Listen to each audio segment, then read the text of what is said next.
Hello, Wired fam. What's everybody doing? Hope everybody's having a good Wednesday.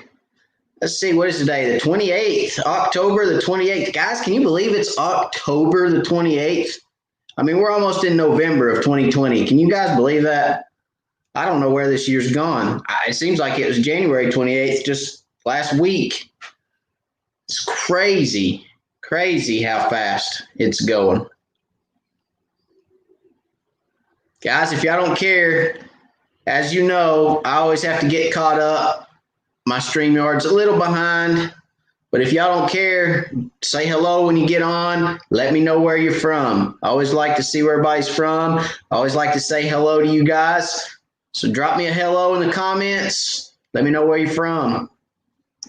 Let's see here. Let's see who we got. Joseph Thaxton, Macon, Georgia. Hello. Karen H. from Chicago. Hello, Karen.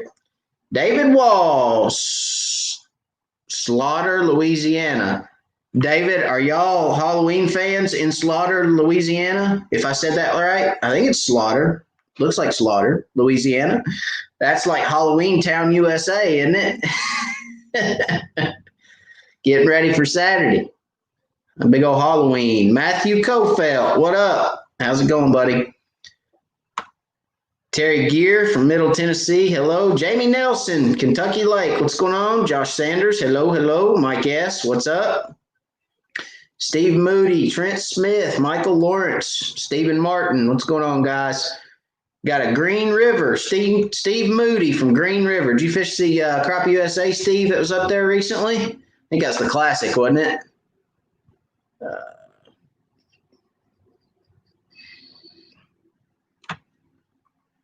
Trent Smith from Ohio. Hello. Greg Forsyth. What's up? Matt Scotch, Forney, Texas. James Saunders from Knox Vegas. What's going on, James? Andrew Alonzo. Hello. Jamie Nelson. How are you? Jamie says, I hear some people are catching them. Not me. Lots of laughs. Yeah. Let's see. Daryl Quarles. Ashley Coffee. What's up? Tim Payne. Hello. Michael Rogers. George, so David says, yes, Slaughter, just north of Baton Rouge. It's Halloween big. I bet Halloween's huge down there with a name like that. Gotta be. Steve said, no, he didn't fish it. It was a classic. Todd Pell from Beaver Creek, Ohio. Hello. Big O, what's up? Augusta, Georgia, home of the Masters down there. Aaron Recht, hello. William McKenzie from Illinois. What's going on, William? David Bernard, Helena, Arkansas. I had a buddy that found a truck in Arkansas today. He's going to buy a truck out of Arkansas. Seth Green. Hey, Matt, what's going on? Not much, man. Just another live. Another Wednesday, another live. Ron Hall, what's up from Mississippi? Harold Stamey from Rockwood. What's going on, man? Robert McMahon, Harrison, Arkansas. A couple Arkansas guys on here not. So let's see. Obviously, you guys can see the backdrop's a little different. We'll go over that here in just a little bit. I'll give everybody a chance to get on, get caught up. Jesse J. Bob, what's going on? Jesse Fulford. Howdy from Okeechobee, Florida. What's going on, man? I just ordered some parts for my son's big wheel that are coming out of Okeechobee, Florida. I think it's Okeechobee, Florida. It's somewhere in Florida, right down there by you. Anyway, my son's big wheel took a crap, and we did surgery on it, jacked it up, tore it down, took all the parts off of it to get to the motors, ordered them, and we're waiting on parts to come in so he can get his big wheel back up and running. He's got a big wheel F-150. He loves it. He loved working on it more, though. He's like, Dad, let me turn the screwdriver. My 5-year-old. You guys know Brantley. So anyway, we've been working on that. Curtis Hobbs, what's going on, buddy? Update on the eye. Surgery scheduled 16th of November to remove silicone oil. Be out of shop a few days, but hope vision returns to somewhat normal. You can guess the year 2020. Good night, man. Well, we say prayer for you, Curtis. Hope surgery goes well, buddy. I will, let's see, 16th of November. I'll talk to you before then. I'll give you a buzz. That means, guys, if you need hooks from Mr. Curtis Hobbs at Lightwire Hooks, he's got a website. You can Google Lightwire Hooks, or you can get on Facebook, Lightwire Hooks. Get those in before November 16th, because November 16th ain't no more hooks getting done, I don't think, for a little while. It sounds like. So hit Mr. Curtis up. Let's support Mr. Curtis. And if you guys need some hooks, he'll hook you up. Okay.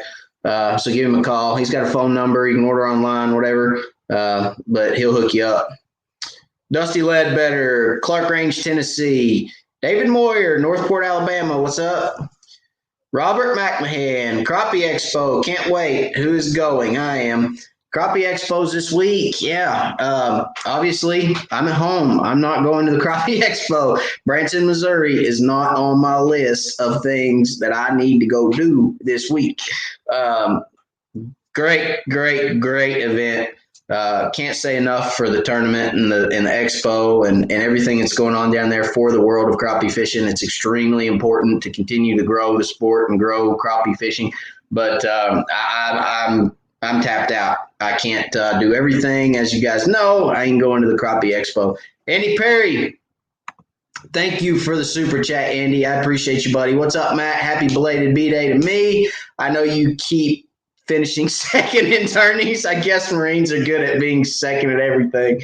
All right, buddy. Well, thank you for the super chat, first and foremost. Guys, if you're new to the lives, you're new to the channel, a super chat. Let me tell you what a super chat is. So right down below where it says post a comment, there is a money symbol. You can click on that symbol and make a donation to the channel. If you want me to see your comment and you want me or answer a question for you and you want it to flash to me in bright yellow letters, this is where you can use a super chat. It allows you, it basically highlights your comment for me, lets me know that it's important, and it gives you an opportunity to donate to the channel, keep me on the water, help keep me producing good content for you guys. And it's just a way for you to give back to the channel. So thank you, Andy. I appreciate you very much.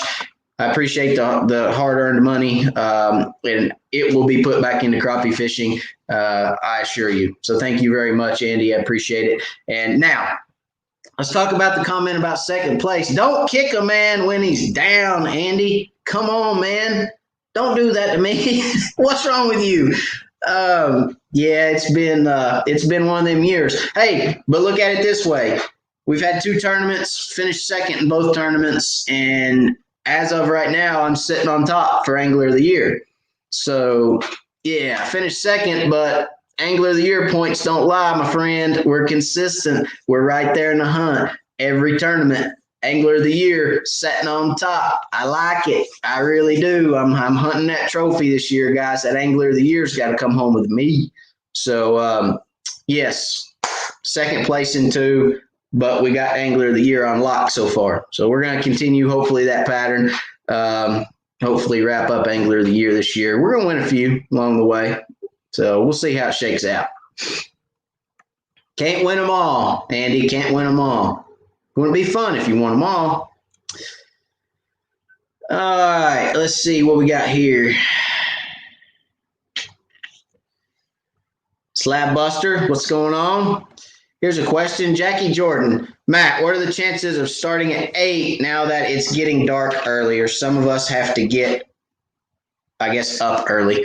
Yeah, Jackie, that's something we can look at. I mean, 9 is just, it was kind of where when I started this, I kind of thought to myself, okay, my kids wind down later, 9 o'clock. It's easier for me to disconnect from the kids and really spend time with you guys. So we can look at doing 8. if you guys really want to look at that. The only thing is there's a lot of people that have church on Wednesday nights, and 8 o'clock they'd miss the live. I guess you can always watch it at a later date. You could always watch it tomorrow or whatnot. But to participate in the live, you got to be on the live, right? So I don't know. We'll take a look at it. What do you guys think? What's everybody think? 8, 9? What do you guys think? Give me a little bit of feedback on that. Paul Schreiner from Dayton, Tennessee on the chick. Thank you for the informative video last week. Love your boat and the setup you have. Well, thank you, Paul. I appreciate it. So yeah, the video last week was more or less to go over my setup so you guys could see what I was running. Got a lot of new faces to the channel, a lot of new subscribers, and just kind of wanted to go back and reiterate everything that's on my boat and what I use and what helps me be successful on the water. And then, share the discount codes with you guys. So as you know, Bonehead and Fishing Specialties and Crappie Cove and ACC Crappie Sticks, they're all great partners of the channel.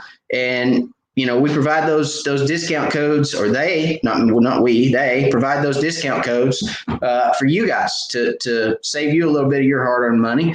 And that was what that was about. I wanted to get those out there for you guys. And Paul, what's going on with the chick, man? I've heard this year that the fish on chick are just, there's fish there. They're just small. There's not, a whole lot of big fish on chick this year. And then I've heard a lot of guys having a hard time catching them too. So I hadn't been on chick in a little while. I've got a busy schedule in November and December. But then we're on chick in January. So I'll be down there sometime in the next couple months doing some pre-fishing, doing some videos for you guys. So, yeah, I don't know. We'll see how it fishes when I get down there. I know a lot of good anglers that have struggled lately on chick, so I don't know. I don't know what to expect. How's it fishing for you, Paul? You're probably fishing out of Dayton, so how's it fishing?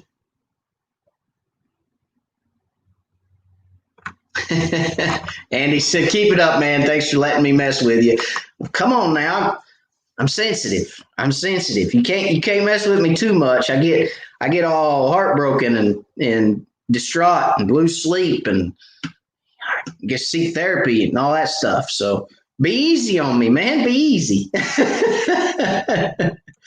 Oh, I just saw another highlight. Robert, thank you very much. First of all, for the super chat, Robert. I appreciate the support, and thank you for the super chat. Okay, what do you got here? What happens to the crappie when the sun starts to set?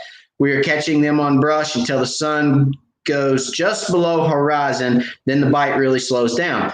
Yeah. So, Robert, fish relate to structure for cover and shade, right? They use brush as an ambush point. Okay. So, as the sun, and let's say this is your brush pile and you've got your sun, right? As your sun comes up, it's casting a shadow around that brush pile and those fish will sit in that shadow. But when that sun, we're going to go this way. When the sun hits the horizon, okay, it casts a shadow very long. And also when the sun gets low, it reflects off the water more than it penetrates. Does that make sense? So if you've got a ray of light coming this way, it's reflecting off the lake more so than it's penetrating the water column.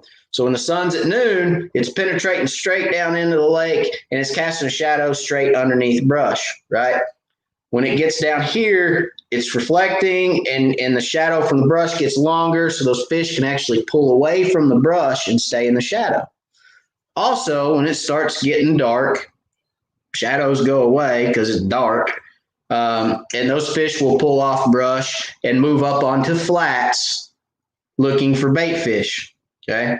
So soon into the winter, when the water starts getting down the 50s, fish are going to be all over the lake. They still will be on brush, but they're going to be able to access a lot more of the lake when the water temperatures get a little lower. But for now, we're still in this pattern of them being on brush pretty good, pretty heavy.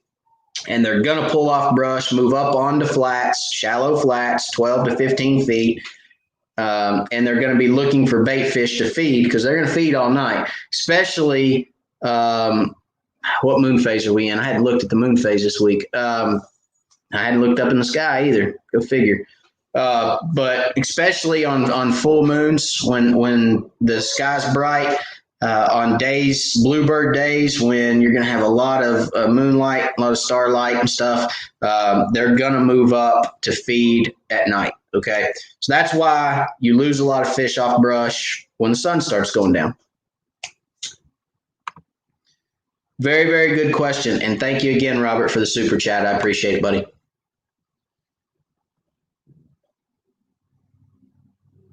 William from Chicago, what's up? You're Slab Buster. Hey, got a question. We getting a ton of rain off this storm. I know the river is going to be muddy and being pulled. Where you think we would be a good starting point to look? On what lake, Slab Buster? Where are you fishing at again? Weiss? I can't remember. What lake are you on? Is it Tennessee River Chain? I'll answer that. Let me know what lake you're on.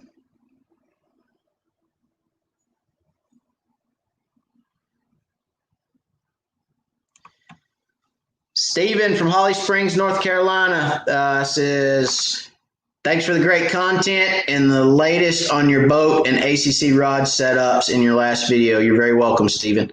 I love my boat. Absolutely love my boat. And actually did some work on the boat again this week. Did video that for you guys. I'll be putting that up here in the next couple days. Get that all edited and get it ready for you guys, get that up. So I did some work to the boat. And yeah, I think you'll like the video. It's going to be a good video. I don't want to give too much away, but it's going to be a good video for you guys too. So keep an eye out for that. But I love my boat. I fish out of a Ranger 690 VS. It's a 96 model, and they just don't make them like that anymore. Gosh, I love that boat. It's just so comfortable to fish out of. You're not sitting in the floor. It's got pedestal seats all through the boat. And I'm talking the big pedestals. I mean, you got bases like that on the bottom of them pedestals, that come down to the floor. And just absolutely comfortable boat. And you're not, like I said, you're not sitting on the floor. It's very roomy, very spacious. Love my boat. So, but thank you. Joseph Thaxton, yeah, guys, don't forget, smash that like button for me, please. If you're on here, you like the content, you're on every Wednesday, smash that like button so somebody else knows that it's good content so that we can continue to grow. I see about 83 people on. I told you guys I would check last week to see if we hit a record. We did. We actually hit a concurrent viewer record last week. We had 109 at one point. That is a record. Our record was 104. Now it's 109. So we're growing. We're growing, guys. Tell a friend. Tell somebody at work. Tell one of your fellow crappie fishermen. Check us out. Watch this videos. Watch the lives. I want to continue to grow. I want to continue to hit new records and reach new goals. So that's what this channel is about, is helping you guys and continue to grow. So appreciate it. Smash that like. Thank you, Joseph, for reminding us. I appreciate you. Stump City, Conway Ark. Dave Mathis. Hello there from Stump City, Conway, Arkansas. Gotcha. So Conway, Arkansas, Stump City. I guess there's a lot of stumps in Arkansas. Yeah, I guess I need to go fish over there more. I love fishing stumps. One of my favorite places to fish.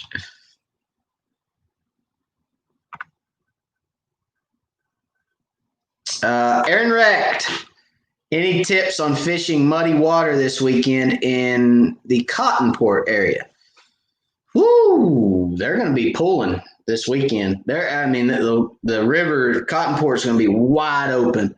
So current breaks, anything that'll break current should hold fish, and don't be afraid to fish shallow. Any eddy areas, current breaks, you should do well because they're going to be ripping water. With all this rain we've had, they're going to be pulling water this weekend. There's no doubt. So That would be my advice. Dark colors, black chartreuse or straight black.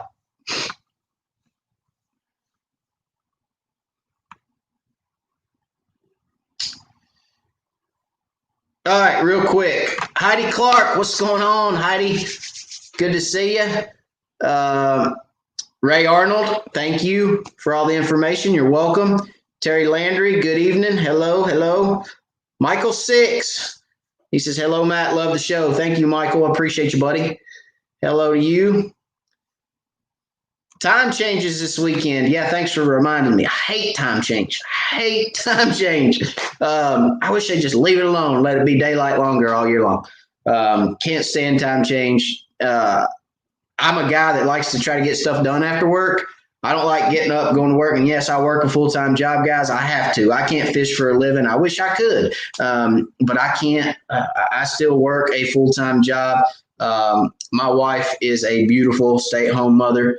And to our two sons, and our two sons are actually doing the homeschool thing this year, and she is an absolute godsend, to be honest about it. And I work full time. We gotta keep the house going. So, but I am a guy that likes to keep or do things after work, get things done after work. And man, that time change absolutely kills me because I don't ever get anything done after work. It never fails. I'm always working late. I'm a workaholic, and hey, it's dark by the time I get home. So I leave in the dark and I come home in the dark, and I hate it. I wish they'd leave it alone.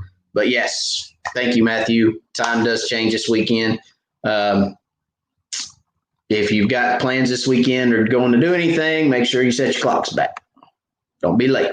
Or if you got to work this weekend, don't be late. Bosses frown on that.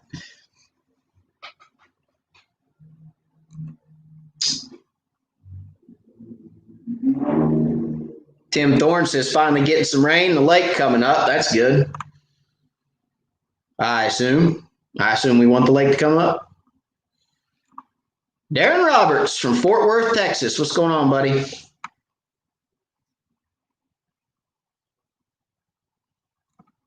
Josh Sanders says, I don't get off work until 7 every Wednesday. Don't get home until 7:30. I prefer 9, but we'll be here whenever I can. Thank you for the input, Josh. I appreciate it. Ray Arnold says, yeah, thanks for all the info again. I ordered 2 crappie rods from ACC, just received them 8 foot and 10 foot. Well, I know you're going to like them. They're great rods. They're lightweight. Gosh, they're light. As far as 8s and 10s and 12 footers are concerned, golly, they're light. Now, they're 6-footer and they're shorter rods. They kind of compare in weight to some other rods out there, but the backbone on them is perfect and the eyes are great. The reel seat's perfect. They're just good rods. So, but I know you'll like them. I'm glad you got them, Ray. And let me know how they do. Let me know how you like them after you put them to the test.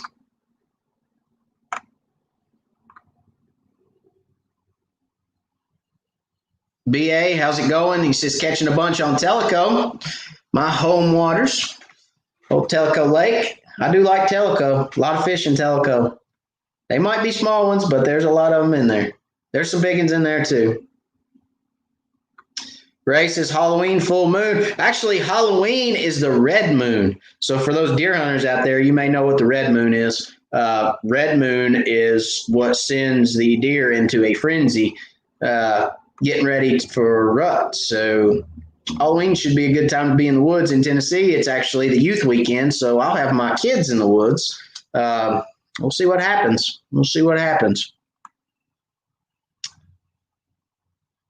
Jody says, what's up, Matt? Sorry I'm a little late. Hey, better late than never, Jody. No worries. Slab Buster. Neely Henry. Okay. So same thing for you, Slab Buster. When they're pulling water and it muddies up, go shallow and look for current breaks. So if you're fishing river conditions, look for the current breaks, look for the eddy areas, and don't be afraid to fish shallower. Okay. Fish will move up shallow. Water, light doesn't penetrate the water as much in muddy water, and fish will move up shallower. Bait fish move shallow. Fish will move shallow. Okay, so don't be afraid to fish shallow. Current breaks. eddy areas and darker color baits. Sportsman's Paradise. Hello, Matt, and all the crappie go-getters. Well, hello, buddy. Glad you're with us. And yes, that is Coosa River that Slab Buster is fishing on Neely Henry. Same concept. I mean, as far as Tennessee River chain.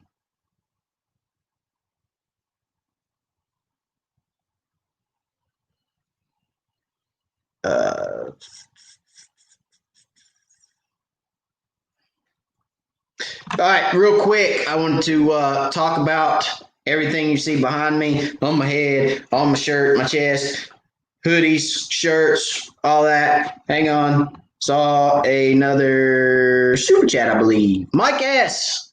Thank you for the super chat, buddy. Thank you very much. I appreciate it. It'll go right back into crappie fishing, buddy. Thank you, Mike. Hey, Matt, if a lake dropped 6 feet and crappie were in 22 feet of water, would they move out to stay in 22 feet of water, or would they stay in 16 foot of water? Good question, Mike. Very, very good question. So, general rule of thumb, okay? On a rising water, fish will follow the water. They'll move up. On a falling water, fish move out. They follow the water, okay? So, water comes up, fish go up. Water goes out, fish go out, okay? Crappie will follow the water. So to answer that question, if the lake drops 6 feet, they were in 22, they're going to pull out to 22, okay?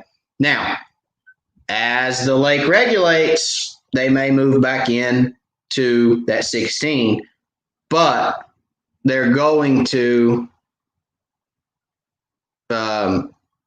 move out to 22 when the water comes down, okay? Fish will move out with the water. It's just like, think of it this way, okay? They're comfortable sitting there in 22, and then the water starts to drop, and they're looking and they're going, okay, it's getting brighter because the sun's penetrating. Oh, and we feel the water going out. Yeah, we're not sure how far this is going to go. Fish don't know how far the water's going to come down. All they know is there's water going out, so they're going with it. Does that make sense? Fish will follow the water, so you can follow it too. Very, very good question. All right, so back to the merch. Let's talk merch. So if you guys have not been on the website since yesterday, we've got new merchandise on the website, okay?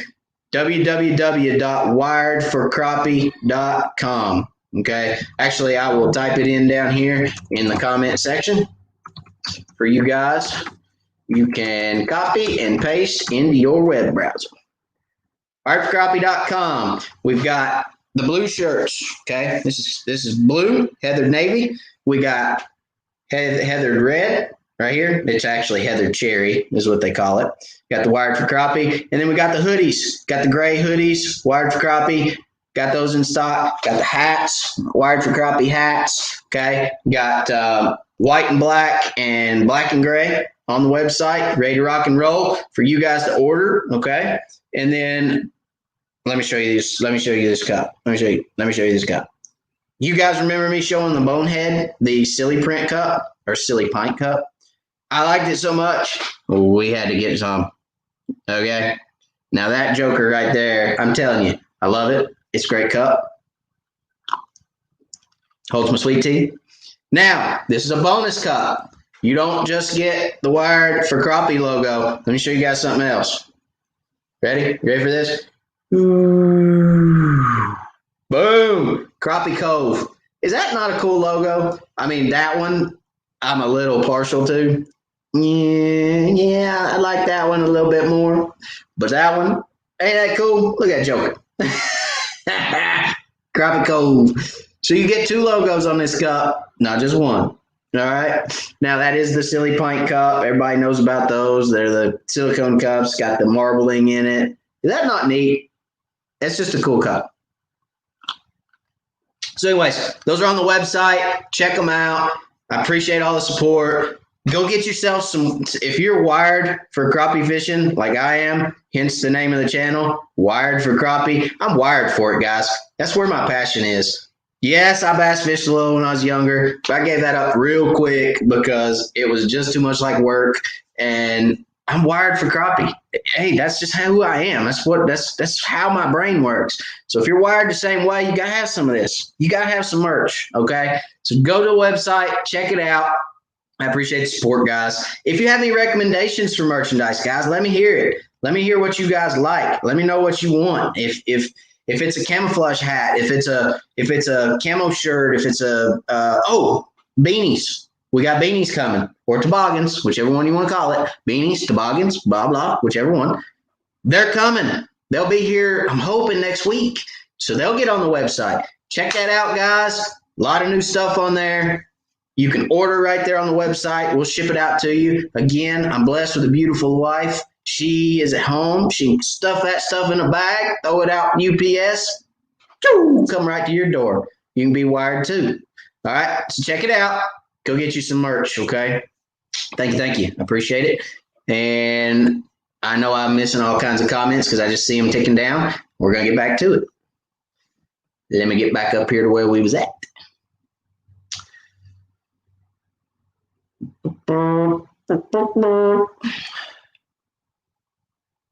Ray Arnold says, thanks for all the information. Terry Landry, hello.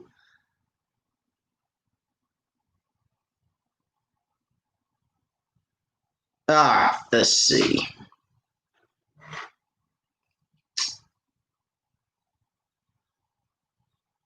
Michael 6. Guys, if I missed your comments, I'm doing my best. Seems like there's a lot of comments tonight. I hope I hadn't missed any, okay?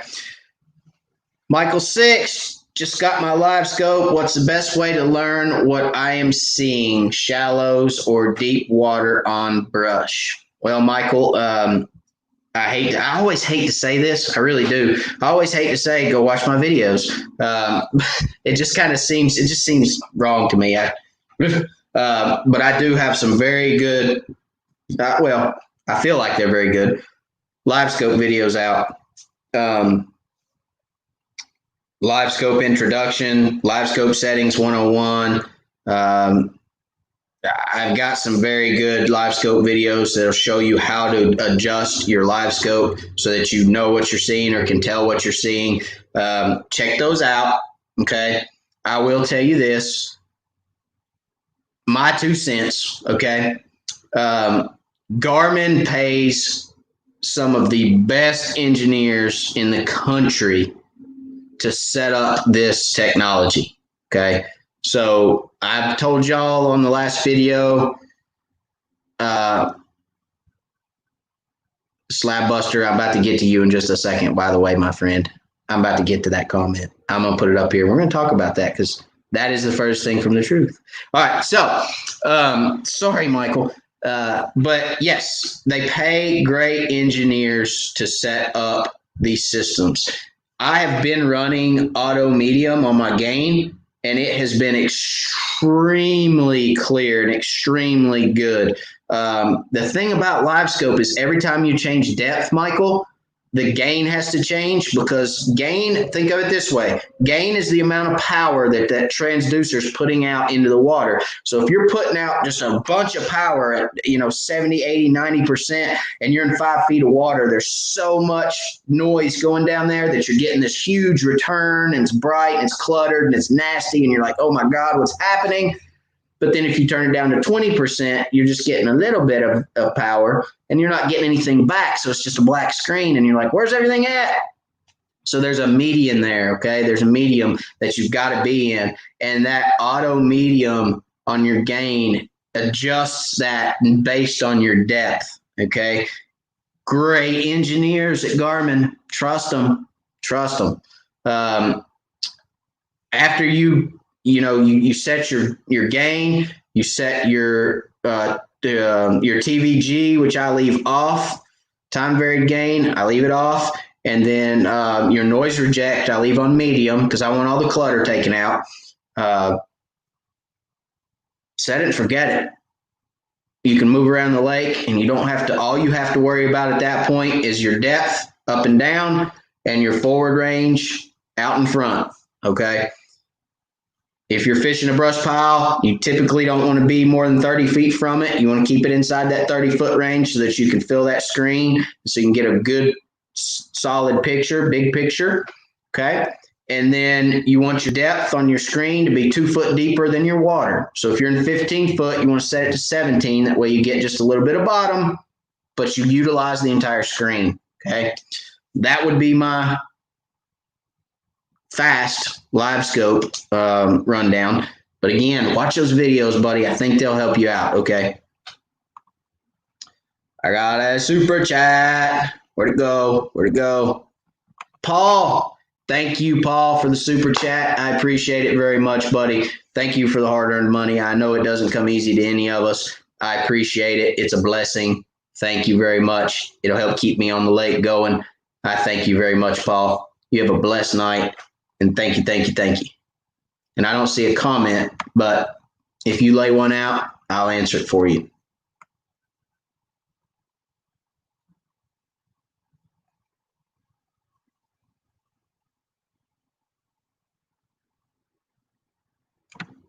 Ray Arnold said, no, toot. I'm going to toot right here. With all the information and all the great videos you have, a great channel, you will grow.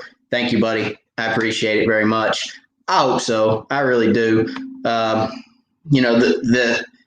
I've been in the crappie industry, guys. I've been in the crappie world now for the better part of a decade. And my introduction into the crappie world was when I started, as you guys know, East Tennessee Crappie Club. I won't whip a dead horse, but I started East Tennessee Crappie Club 7-8 years ago. And it's been a wild ride. It's been a wild ride since then, and I've got to know so many great people, and I've gotten to fish with so many great people. If you hadn't seen my Facebook post today, I had a thing pop up 2 years ago. I fished with Russ Bailey from Brush Pile Fishing. Blessed to be able to fish with him. He's a great guy. It was on Pursuit Channel, aired on national television. I thought it was just awesome. It was what really brought on, I guess, Wired for Crappie, because I had so much fun doing it. I had so much fun filming and putting it on TV, and my kids were so excited, and my wife was so excited, and they're like, "You're gonna be on TV?" I'm like, "Yeah, that's pretty cool, isn't it?"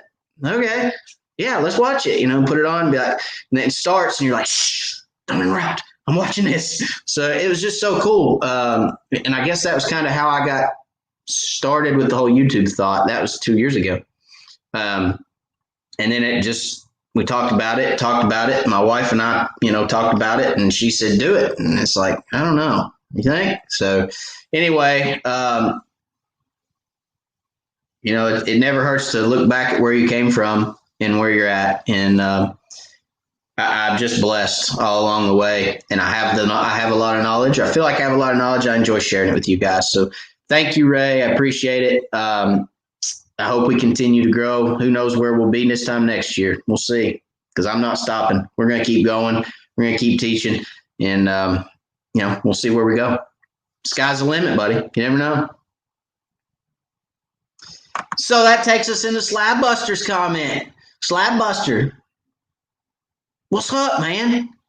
Matt's getting big time. He's going to forget us all, or all us little folks. I'm a little folk. I'm 5'7", son. I ain't big. I'm this big. I'm just a peon in this world. I ain't going nowhere, okay? I'm right here for you guys until the very end of this thing. I ain't going nowhere. Hey, I got merch now. I got to stick around. I got to move some of this stuff. This stuff's expensive. Buy a shirt. Come on, Slab Buster. I ain't going nowhere, man. Trust me. I don't forget where I came from. I ain't going to forget the people that came with me. Okay? I'm right there with you guys. This is the Wired fam. All right? We ain't going nowhere. That's it. That's period. I ain't going to forget you guys for nothing. And I'm going to be doing YouTube until I can't YouTube no more. So, or until they tell me I can't YouTube no more. I don't know. Whichever one comes first. Or the internet crashes. Who knows? It's 2020. Anything could happen. So, no. Wrong. I ain't going nowhere. Now I'm going to get crazier and crazier as we go along. Y'all going to get to know me. I'm going to get crazier and crazier. I promise. Jermel Harris. I hope I said that right. Jermel Harris. Thank you so much, buddy, for the super chat. I appreciate you very, very much. I appreciate the hard-earned money, and it'll go back towards crappie fishing, my friend. I promise you that. So let's see what we got. Hey, Matt, just got me some electronics in the boat. Having trouble finding crappie in deeper water. What's the best way to locate them, side view or down view? So, Jamal, I don't know what electronics you got, buddy. I've run them all. Actually, I got on Chris's live. For those that didn't see Chris's live last week, or Monday, not last week, but Monday, there was a lot of good electronics questions on there. And I am an electronics junkie. I love electronics. I love everything about electronics, and I've had them all. So I run them all, and I'm familiar with them all. But I had to get on there and answer a couple questions. I think Chris, he didn't really struggle with them, but he wasn't real fluent in a couple of questions that were asked. And I thought, man, I got to answer this. It's killing me. So anyway, he sent me the link, and I got on there, and I was in the middle of shaving my face. And he's like, get on here. And I'm like, I got to get on there. I told him I got to get on there. Boom. I was like, what's up? I'm making myself prettier than I already am ugly.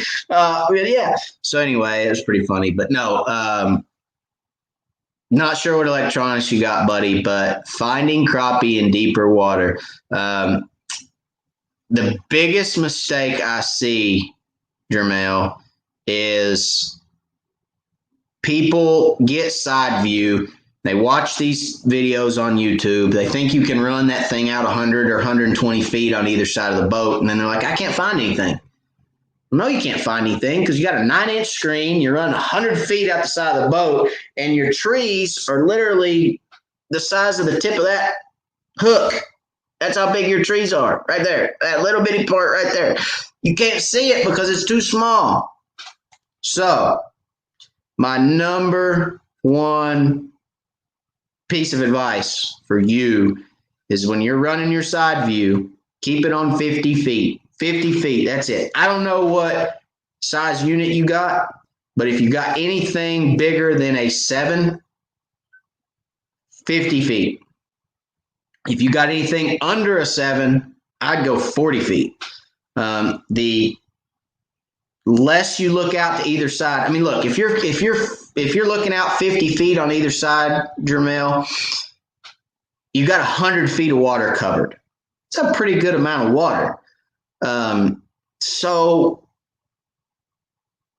you might have to turn around and make 3 or 4 loops through an area to cover a creek, but you're going to be able to see stuff. Okay. So I would advise keep it at 50 feet. And when you're going through places and you're looking for structure, okay, shadows, dots, okay, any anomaly, if you're looking and you see just blank screen and it all looks the same, and all of a sudden you see this little black line.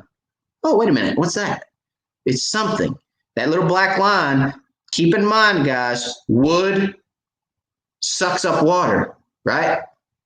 So as the older stuff sits in the lake, and I say stuff, older wood, trees, buckets, stake beds, as that wood sits in there and seasons underwater, it's going to soak up more water, which makes it softer, which means it absorbs more of your sonar, and you don't get as hard of a return. Keep that in mind. So you may go buy a piece. Let's say you got a bucket. Let's say you got a bucket, a steak bucket. It's got 6 steaks in it. You drive by it in January of this year, and it just bounces off the screen to you and go, whoop, there it is. I got fish on it. I'm going to fish that. And then it's 2 years, and you go back to the same lake, and you go by there, and you say, wait, where'd it go? It's not there, man. It's still there. Chances are it's still there. It's just when you found it, it was fresh. You got a hard return. When you come back, it's waterlogged. It's not as dense, and you got a softer return. Okay? Stuff that's in the lake is, for a long period of time, could be harder to see. So, again, That's why you've got to really pay attention to those small anomalies on the bottom of your side imaging or on the sides of your side imaging off the bottom. You're looking for little shadows. You're looking for bright white dots. If you see, and depending on what color you run, it could be orange dots or whatever. But you get my point. I run a gray and I get a white dot. So I'm going to say white. But, and I'm talking with my hands tonight, if you guys can't tell. Woo, woo. But no, you're looking for any anomaly on the bottom of the lake, okay? If you see an anomaly on the bottom of the lake, guys, waypoints are infinite. You can put waypoints down on your unit as much as you want. If you see something off to the side, you go, what is that? Probably nothing. Why not mark it? Mark it. Turn around. Pull your map up. Drive back over it. Look at it on your down imaging. You wouldn't believe the amount of fish I've caught off places where I go, what is that? Let me mark that. And I go over and I go, bloop, and I turn around, I drive back by it, and it's just this huge, steak bed with fish all in it. And I'm like,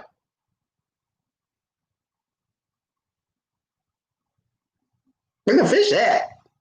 And I just start catching fish left and right. And I'm like, hey, I didn't know that was there. That's cool. So look for those little anomalies. And in deeper water, the deeper you're in, a lot of times, again, you're going to get softer returns in deeper water because, if you're running 800 kilohertz, go to 455, okay? 455 kilohertz is what you want to run in deep water. 800 kilohertz, yes, is more power you're going to get, but it doesn't reach as far. 800 kilohertz does not penetrate the water column as far. It just kind of dies, okay? 455 is what you want for deeper water because it penetrates deeper. Those would be my suggestions. And that is a huge topic. I could talk on that, Jermail, I could talk on that all night, as you can tell. So huge topic there. But those are a couple of things that I'd look at to help you out, okay?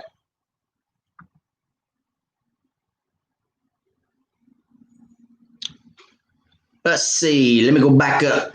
And again, thank you for the super chat, buddy. I appreciate you. There's Slabbuster's crazy comment. Slabbuster, you're a nut. That ain't going to happen. I'm telling you right now, that ain't going to happen. Unless I die. And then we're out of luck.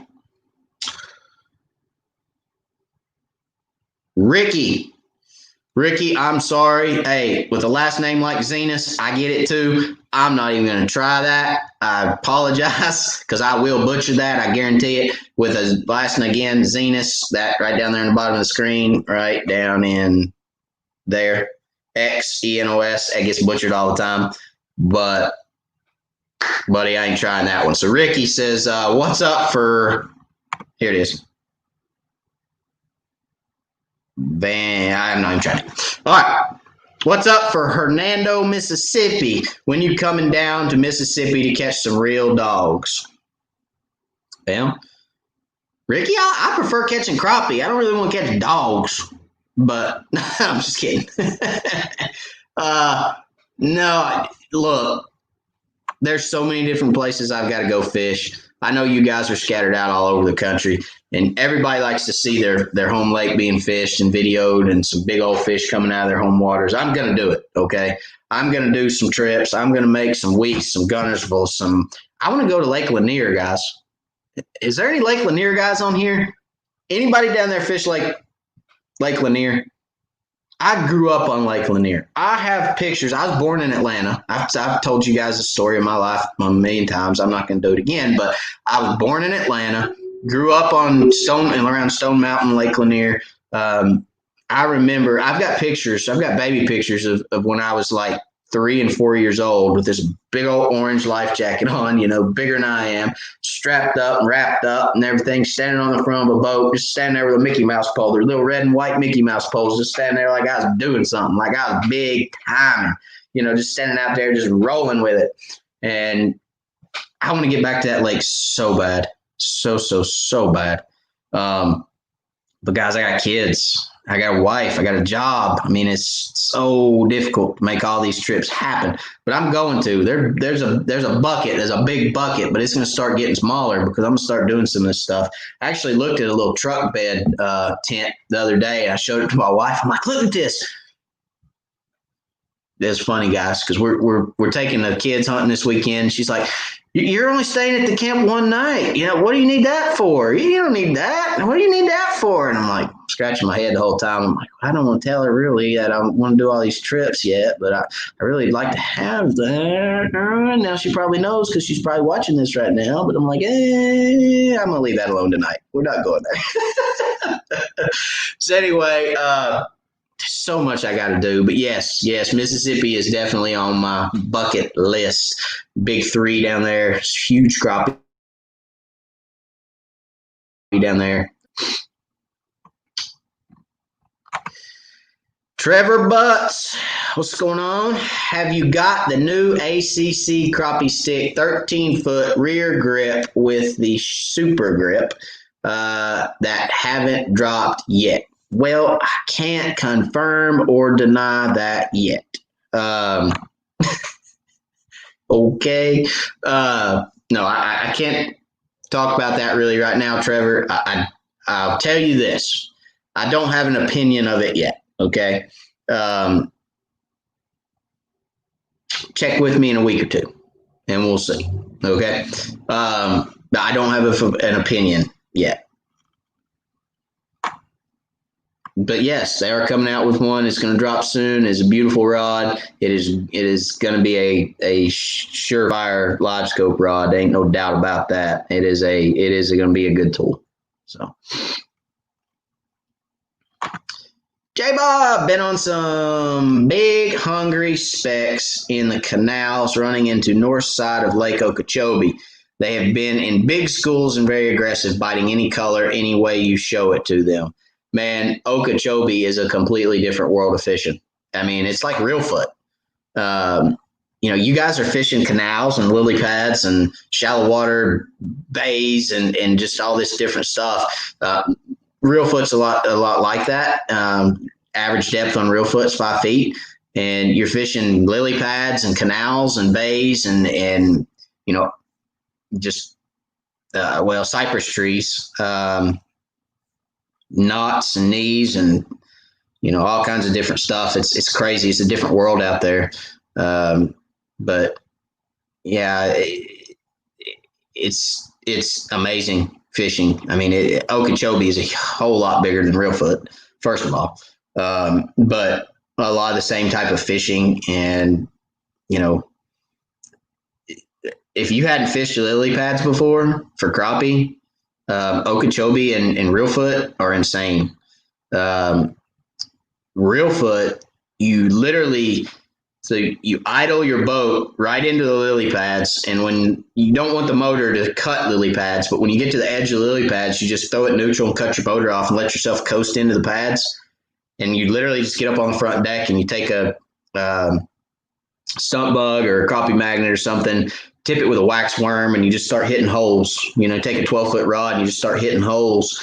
And man, you drop it down on a fish and you know it right away. I mean, you know it right then. You drop it down, and as you're dropping it, boom, and you set the hook on a big slab in a lily pad field, and it is game on. It is fun, guys, because those fish will run all through the lily pads and tangle you up. I mean, it's braid country. There ain't no doubt about it. It's braid country. So a lot of fun. I'm glad you're on some fish, J Bob.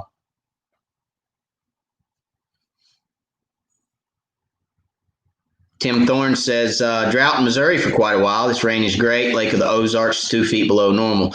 Yeah, you guys need some rain out there for sure. Glad you're getting it. Hey, here's a good question. Very good question.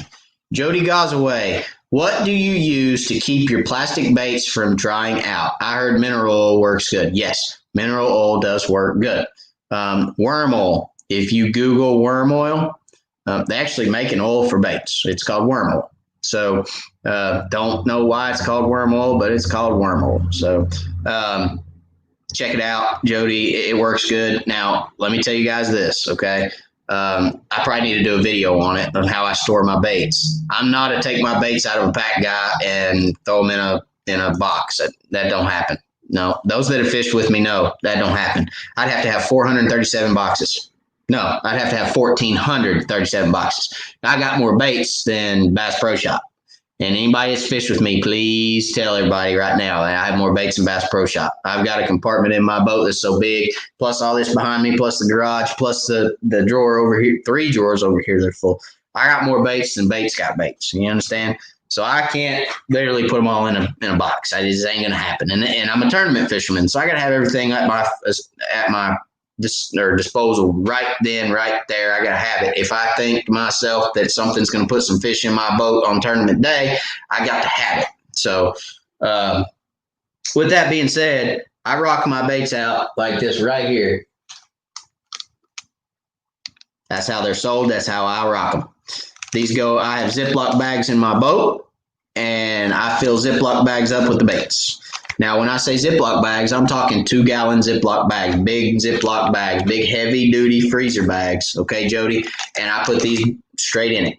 Now, I do separate my baits. I got all my stump bugs in one bag. I got all my slim sticks in one bag. I got all my crappie magnets in one bag. I got my curly tails in one bag. I got my Charlie Brewer sliders in a bag. Yes, I got Bobby Garlands in the boat. Don't use them anymore, but I got them. I have every bait itemized in each bag. So if I know I'm looking for a black and chartreuse stump bug, I can grab my stump bug bag and I can flip through there real quick and I'll find black and chartreuse. Okay. When the baits come, most bait companies put oil. I don't know if you guys can see. Yeah, you can see it. So look right up here above the baits. You see that oil in there? I don't know if it's clear enough for you guys, but if I move it around right in here behind my finger, you'll see there's oil in that bag. Okay? They come with oil. They'll stay that way. They'll stay good for a long time, Jody, if you just leave them in the pack. And I don't know if you do or don't, but I can tell you right now, crappie magnets, if you put crappie magnets in a Ziploc bag, the bag will fill up with oil. They put a lot of oil in their baits. So I just take advantage of the bags as they come. Billy Smith, hello from Wartburg, Tennessee. He says, heading to Whites Creek this Saturday. Can you give me any tips where I should start graphing for brush? Thanks for the show. I'm learning a lot. Billy, Whites Creek. It's not a lot of brush in Whites Creek. Some, not a lot. There's some natural stuff on the creek channel. I'd follow the creek channel and look for some of that structure on the creek channel.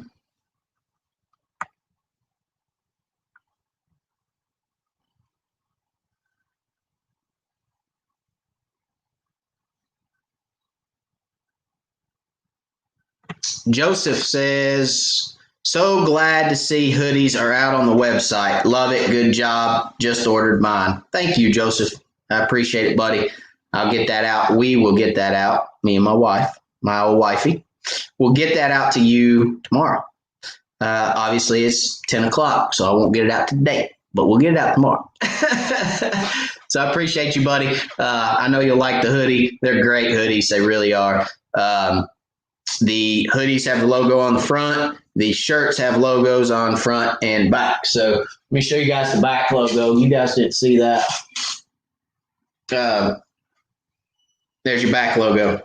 So it's the same logo from the limited edition run that we did, the founding member run, but it doesn't say founding member on it, okay?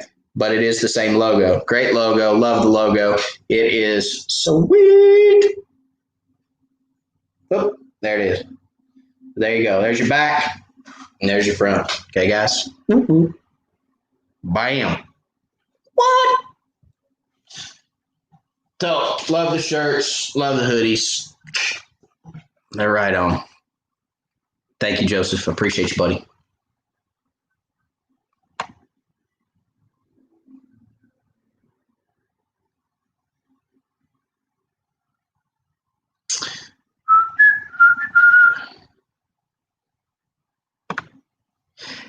Ashley has a good question.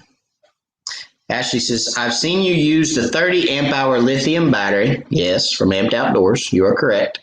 What's the lowest amp hour you'd recommend for putting only a 93 SV and Livescope on? What about just hooking them to trolling motor batteries or starting battery? No. Ashley, listen. Listen well, my friend. Do not put it on your trolling motor or your starting battery. Do not do it. Please listen to me. Do not do it. I have towed and jump started and preached to 30 different people. Please do not put it on your starting battery. Now, Ashley, if you're going to fish 2 hours, it's not going to matter, okay? If you're going to fish an hour, you're fine. Put it on your starting battery. If you're going to fish 8, don't put it on your starting battery, my friend. Don't do it because it will run that way, okay, for a little bit. But eventually, you're going to stop somewhere and you're going to be busting fish and you're going to sit there for 4 hours catching fish off one spot and you're going to go crank your boat and it's going to go click, click, click, click. And you're going to be like, what do I do now? And you're going to be taking one of your trolling motor batteries and putting it on your start battery so you can start your boat and get back to the boat ramp. Or you're going to need to carry a jumper box with you. That's it. Please don't do it. You can run that Livescope off of a 16 amp hour for 8 hours, no problem. No problem. So if you can't jump in with the 30 amp hour, get you a 16 and run it. You're not going to be able to run it 2 days, but you'll be able to run it a full day. You'll be fine. Please, if you have heard anything at all from me, do not run it on your starting battery. And you don't want to run it on your trolling motor battery because if you're running a 24-volt trolling motor and you've got it hooked to one battery, you're draining that battery so there's not consistent charge between the two batteries and they're going to compete against one another. And you're going to end up killing one of your trolling motor batteries, okay? And what you're going to end up doing on your start batteries, you're going to end up killing it. You're going to put a new starting battery in your boat. You don't believe me? Ask Chris at Asleep at the Reel. He's putting battery in his boat because he killed his starting battery with his Livescope being plugged to it. I'm not saying he's a bad guy. I'm not saying you know what he's doing. I'm not saying any of that. Please don't take it the wrong way, guys. I'm not saying he did anything wrong. I'm not saying he's messed up or nothing like that. I'm saying he shouldn't put it on his starting battery. I'm saying that. But it's all new to us. It's all new to everybody. It's cool. It's cool. Hey, he wants to put a battery in the boat, put a battery in the boat. No big deal. But it happened to him. He ran it off his starting battery and eventually got it. It killed it. Deader than a doornail. He's got to put batteries in his boat. So, it will happen. It will happen, okay? Invest in a battery that will last, okay? If it's not the lithium from Amped Hour, look, guys, there's a lot of lithiums out there. There's even people buying the 18-volt Milwaukee batteries from Home Depot and putting it on them, which are lithium. But put it on a standalone battery, okay? A lithium battery, not a wet cell. It will kill it. It just can't take it. Can't take the draw off of it. It draws the charge, the draw, the heavy draw. Can't take it. Kills them. Kills the cells. That's just how it is. I'm going to quit beating that horse. But Ashley, I'm a buddy of yours. I know you. I love you. I don't want to see that happen to you. Are you listening?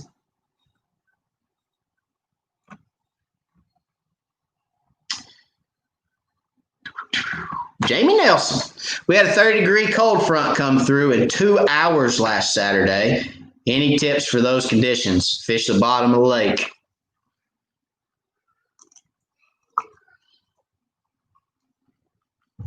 Fish the bottom of the lake. It's going to put fish on the bottom, Jamie. That low pressure comes through that quick. It's going to suck them to the bottom. They're going to drop. They're going to be right there where they were, but it's going to put them on the bottom. We had a cold front come through here tournament weekend up at Douglas, and it put them on the bottom. So don't be afraid to fish the bottom of the lake and move around a lot because it's going to put a lot of fish in an off mood, and they're not going to eat. So you got to move around, find the ones that will eat, and then the ones that won't, don't mess with them. Just leave them. Go find fish that'll eat.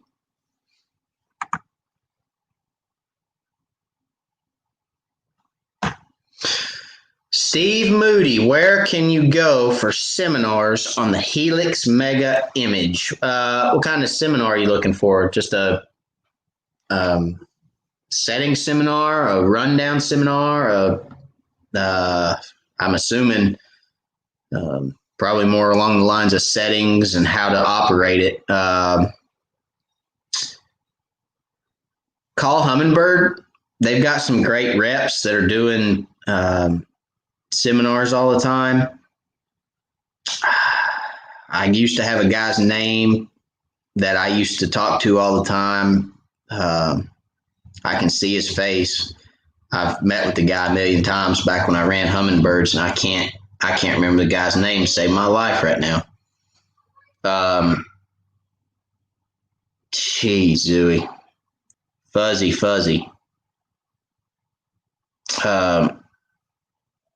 He went by Fuzzy. I'm not saying Fuzzy because I'm fuzzy. He went by Fuzzy. His name was Fuzzy, and he used to tell me all the time, you can normally call Humminbird and figure out where they're doing seminars and things. So try that, Steve.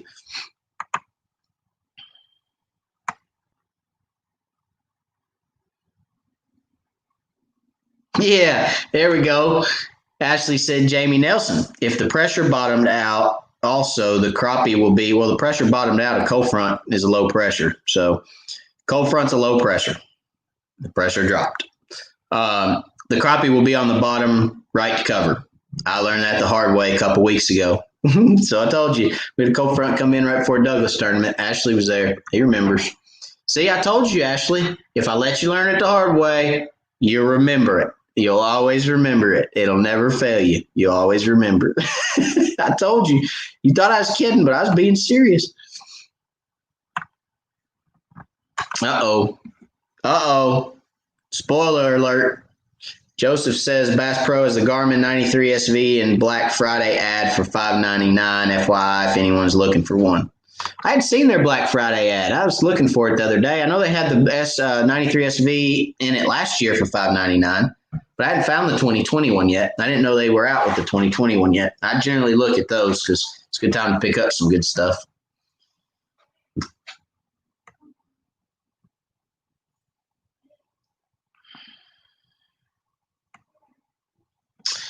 Billy says, do you use the Navionics hot chip in your electronics? If you do, can you highlight water depths like you can in the app? Billy, I do have a Navionics chip in my units, yes. To answer your question, yes. It is not the most up-to-date version, but I do have one. So the reason it's not the most up-to-date version is because, no, I do not really use it very often. If I'm following contours and depths and shading and doing that thing, I use rather my phone or my iPad, and I put my iPad or my phone on the dash of my boat, and I go. I use that as a third unit on my dash. So you guys saw the video last week. I have a HDS 10 and HDS 8. HDS 10 is my side imaging. HDS 8 is my down imaging and map. I do not run standard sonar. Don't need it anymore for the way I fish. And then I use my iPad or phone for the Navionics and shading. So I use my phone or my iPad anymore as a third unit. I don't even use the Navionics. That's why I hadn't upgraded the chip. So hope that answers your question. And the reason is the Navionics app's $14-15 and a year, and it's $200 for a chip. So, I can get what? Do the math.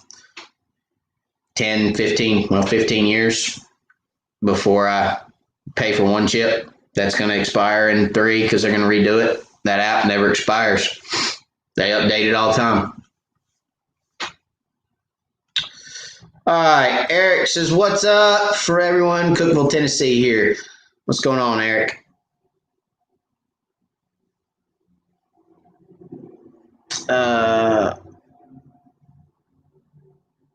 Center Hill Lake. He asked if anybody ever fished Center Hill Lake. I have not. Don't know a whole lot about Center Hill.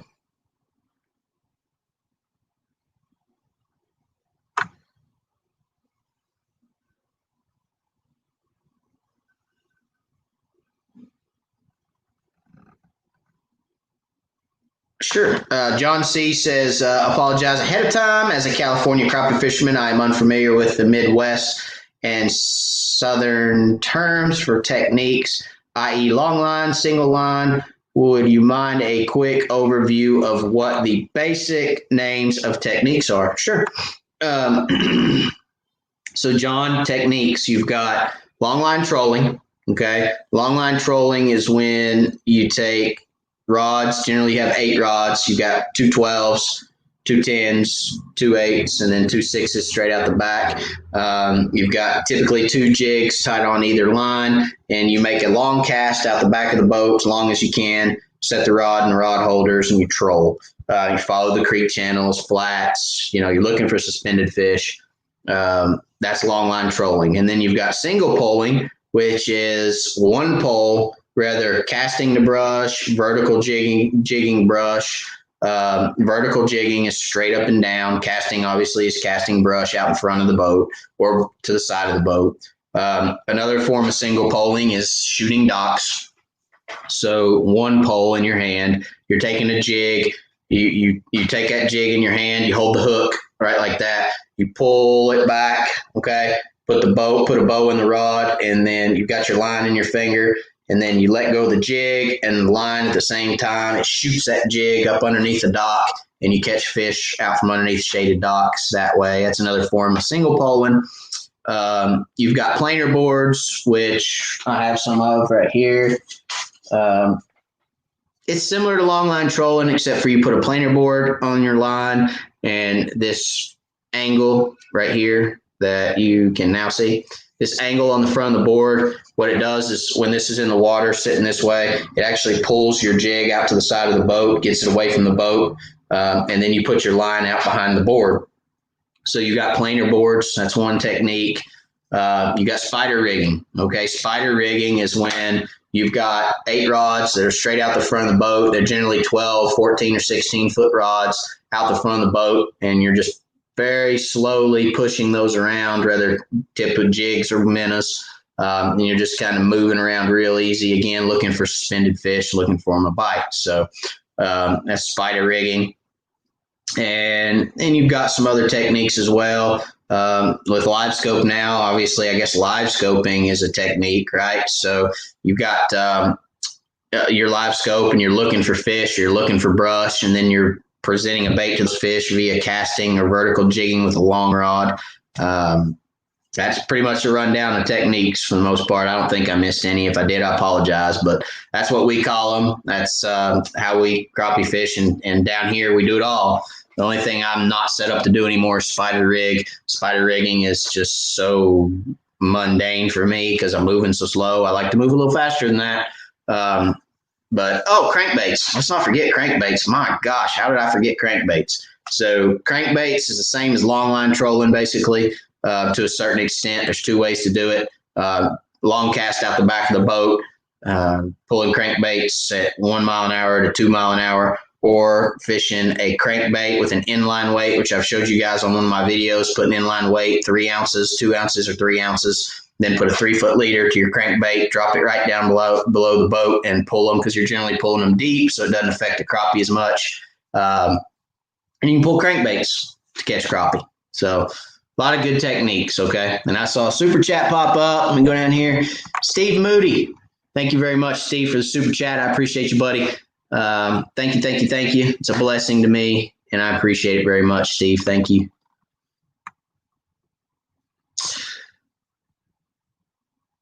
All right. So I hope that helps, John. That's what we call them. That's our techniques. I'm sure you guys have similar techniques out there.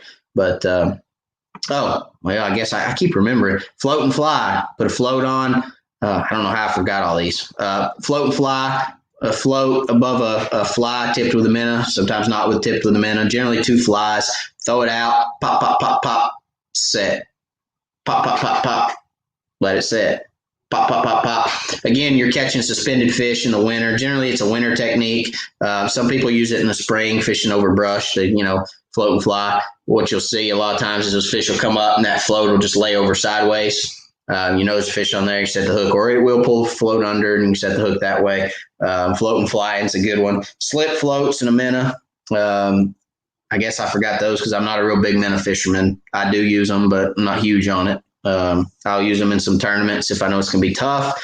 But slip float and a minnow, fixed float and a minnow, gold Aberdeen hook, and then drop shot and a minnow. I've done that before. Weight on the bottom, come up about 2 feet, put you in a hook in line, and then tip it with a minnow, drop it down. I've done that before. So yeah, a lot of good techniques, a lot of cool stuff. Straight line and a minnow, straight down in brush is a good one. So.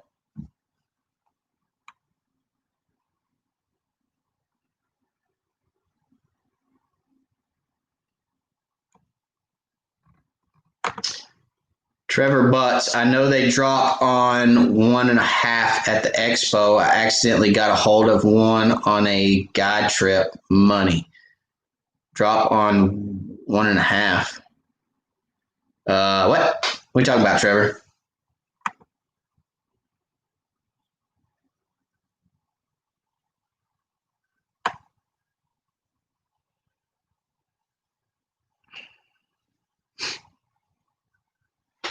Oh, maybe you're talking about the 13 footers. Sorry. Am I that far behind?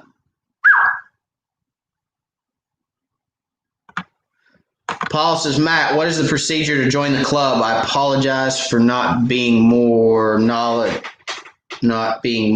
knowledge.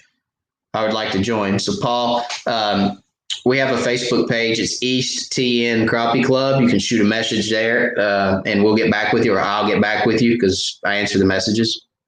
Or you can message me on Facebook directly, Matt Zenas, or you can message Wired for Crappie on Facebook. I'll get back with you. I'll get all your information that I need. I'll shoot you all the membership info. It's $35 a year to be a member, and then $35 a boat to fish the tournaments. It's not very expensive. A lot of good knowledge, a lot of good guys. And we just have a good time. It's just another family group, and we have a good time doing it. So shoot me a message somehow, or you can message me at info@wiredforcrappie.com, and I can shoot it to you that way. So however you want to get in touch with me, I'm very easy to get in touch of. Shoot me a message somewhere, and I'll get back to you, okay? Eric, that's a very good question, okay? Why no Bobby Garland anymore? Well, I'll tell you guys why. Because you can only catch one fish with them, and then you got to throw them away.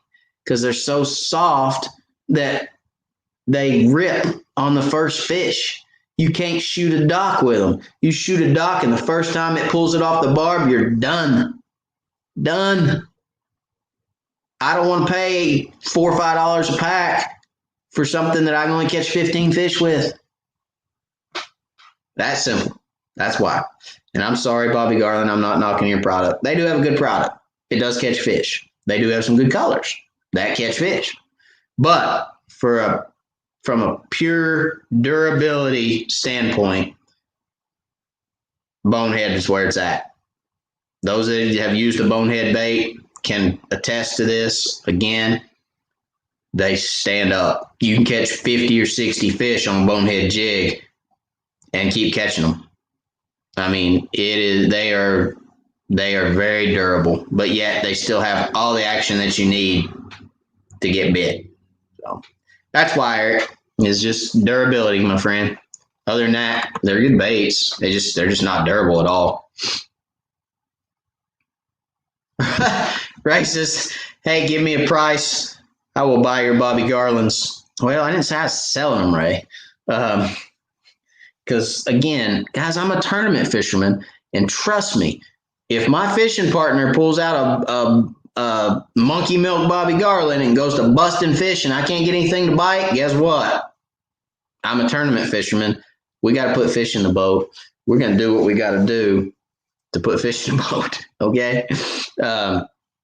But I'm also one of those guys that if I caught them on a crappie magnet that day, I'm coming back to the weigh-in telling people, hey, I caught them on a crappie magnet today. Okay.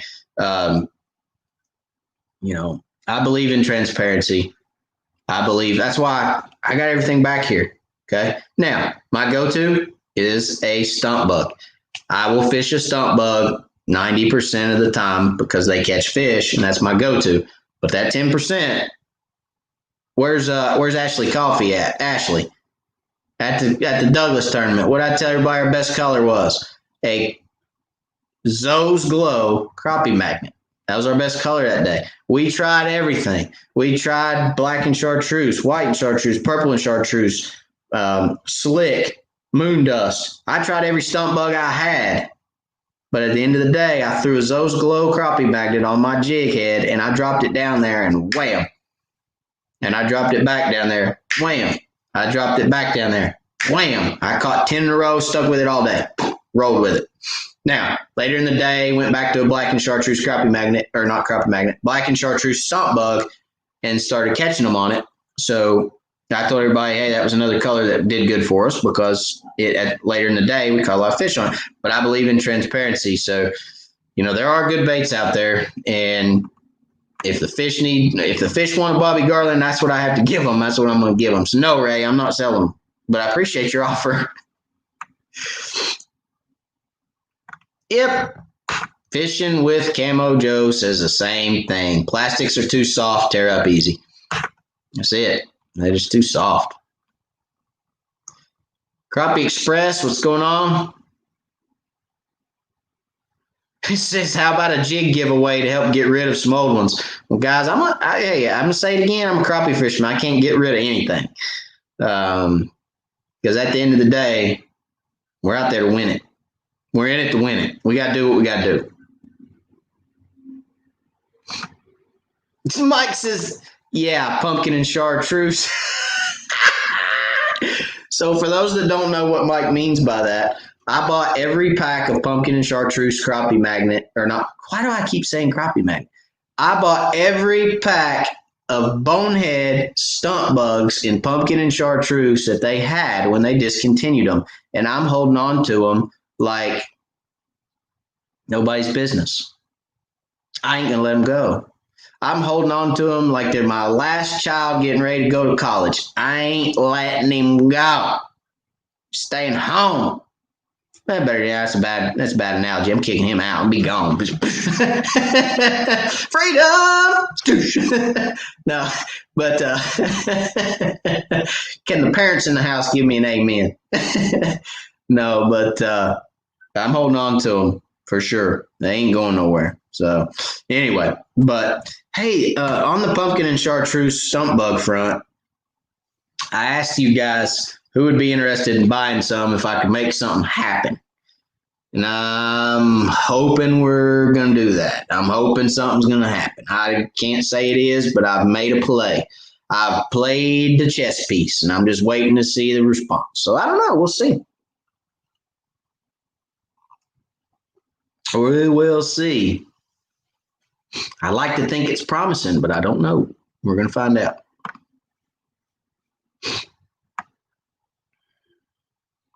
Ashley said, I think I just put Matt on his soapbox, guys. Lots of laughs. Eric, no, I don't fish Center Hill Lake.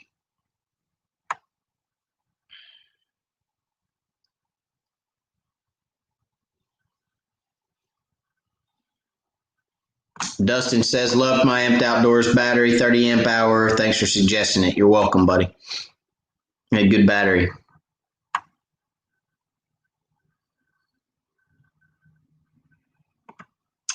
Andrew, that's a good question. Andrew, I don't know why I hadn't set one up. I ain't set one up yet. What's the promo code for your website? That's a very good question. I hadn't set one up yet. I got one everywhere else out there in the country, but I don't have one on my own website. That's messed up, ain't it? That's messed up. I got to get one. I can get in touch with the website guy tomorrow. Don't have one yet. Coming soon, my friend. I don't know how long that'd take to get on there. I don't know how easy or how hard that is, but we'll have a conversation about it. But right now I don't have one, Andrew. So, I mean, Andrew, come on. I'm saving you money all over the country on all these different places. You want one for me too? I got all kinds of stuff out there saving you money, man. Come on now. Andrew, killing me. Killing me. You know I'm just messing.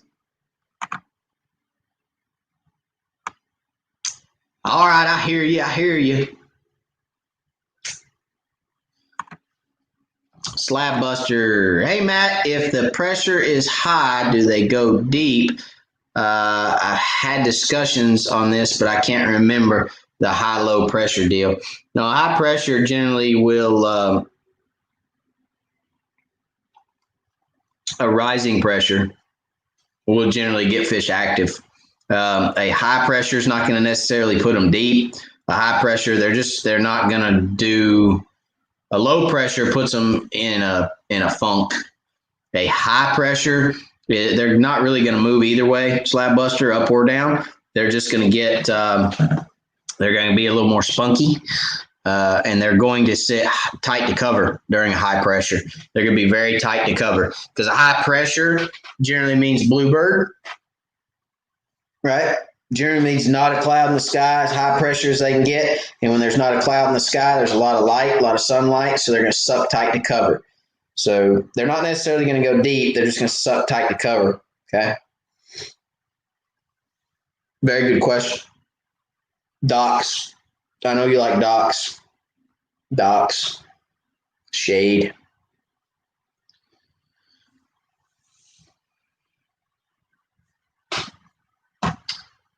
Eric says, hey, Terry, thanks for the info. I can't find a crappie to save myself, even spider rigging. Okay, Terry. I guess you guys are talking about Center Hill. Jimmy Pratt, what's up? Hey, Jimmy. You need one of these cups, my friend. If you don't have one of these cups next time we go fishing, I'm going to cry. You need one of these cups. And look, it's got your favorite logo right here. That's your favorite logo. Don't lie to me. But Jimmy has supported the Crappie Cove. Let me tell you. Mr. Jimmy's at the Crappie Cove several times a week in Maryville. He hits that Crappie Cove wide open about twice a week. But you got to get one of these cups, Jimmy. Jimmy, if you don't have one of these cups next time I see you, we're going to cry. Okay? We're going to cry. They're on my website. Go to my website, wiredforcrappie.com. Get you a cup. Okay, Jimmy? Help me out, brother. Guys, Jimmy went on one of my guide trips. I took Mr. Jimmy fishing, and let me tell you something. Jimmy can catch fish. Ain't no doubt about it. Jimmy's a good fisherman. So Jimmy fished the first tournament this year at Tellico. Did well there. I don't remember where you finished, Jimmy. Sorry, but did well. Jimmy is a very good fisherman, and we had a lot of fun on the guide trip, did we not, buddy? I think we caught about 70, 80 fish, something like that. Had a blast. So, guys, if you want to book a guide trip, that's on my website too. If you guys want, there is not lakes on the website. And the reason that is because I like to talk to you guys and get a feel for how you like to fish. I like to talk to you guys and get an idea for if you have a home lake. And I like to just kind of have a conversation about the way you want to fish. And then we'll decide on what waters are best and when we can do it. And well, not when we can do it because you got to book a date, but we'll talk about what waters are best and where we want to go launch from and all that good stuff. So if you're interested in a guide trip, again, on my website, the rates are on there. The dates that I'm available are on there. I am booked solid through November. So I'm into December now, but if you guys want to check that out, please check that out. Actually, I think I have one date left in November. I think I have one date left in November. So check it out. The fish are on. They're going to be on all winter long. Fish are never off, guys. So if you want a guide trip, you can book and everything right there on the website. Okay.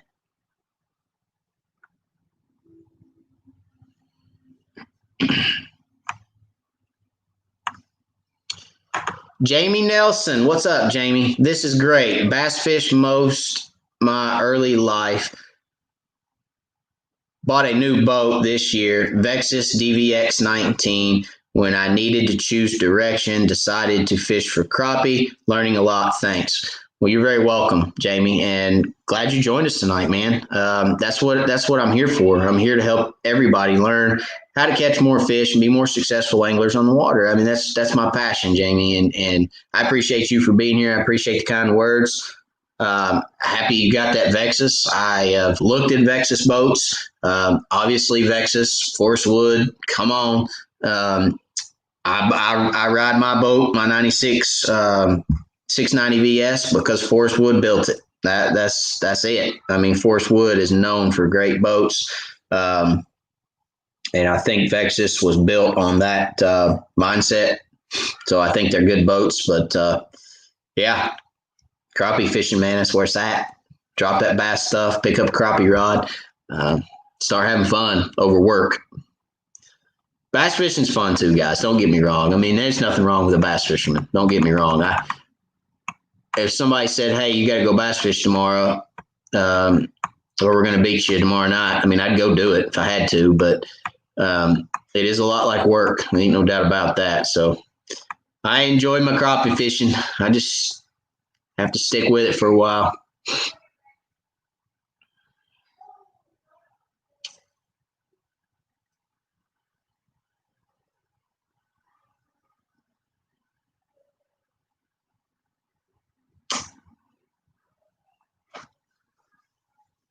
John C. said, thanks for clearing up the terms of techniques. Not a single website explains them. Well, there you go, John. I hope it helped, buddy.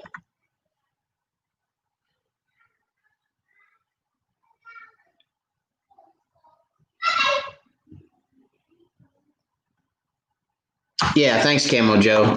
Camo Joe says, Eric, he answers questions from the top of the chat to the bottom. It's going to take some time for him to get to your question. Guys, look, I'm trying to not I try every night to answer every question I can. I try to get to every question on here.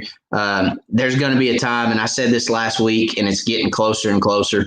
I'm afraid. Okay, I try to answer every question I can every night. That's what I'm here for. That's why I'm here, is to help you guys.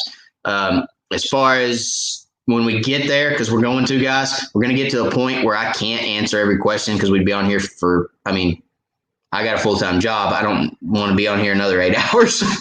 I don't mind 2, but 8's pushing it. So there's going to come a time when I can't get to every question, okay? That's, like I said earlier in the show, throwing those super chats at. Let me explain to you guys. When I see a super chat, it pops up on the top of my screen in yellow. It highlights it, puts it right up at the top. So if you're what you feel like is an hour down in comments and you throw out a super chat, it's there to me like that, and I can answer it. So keep that in mind, guys. If you've got to have something answered tonight, or you just want something answered tonight, a super chat is a good way to get it to me quickly, because it will highlight up at the top. That's why I stop when I see one, because it puts it right up at the top of the screen. But yes, I answer questions from the top down, and I'll try to get to each and every one that I can. Okay. If I take time to get to you, please bear with me. I'll get there. I promise. Okay. But thank you, Joe. I appreciate it for pointing that out. Chris said he's sorry he's late. Hopes all are well. Chris, you're fired because you're late all the time. I just can't take it anymore, man. You just straw that broke the camel's back, my friend.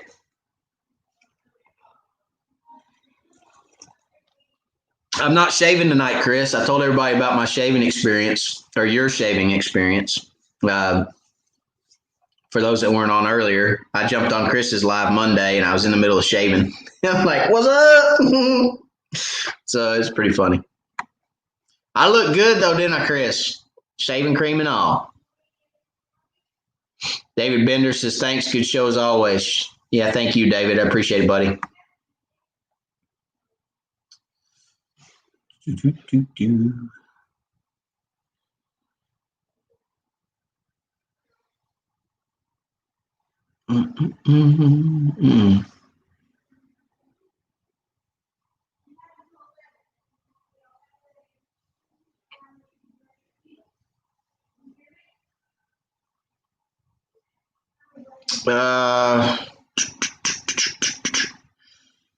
Sorry, I'm going down through the comments here, guys. Bear with me.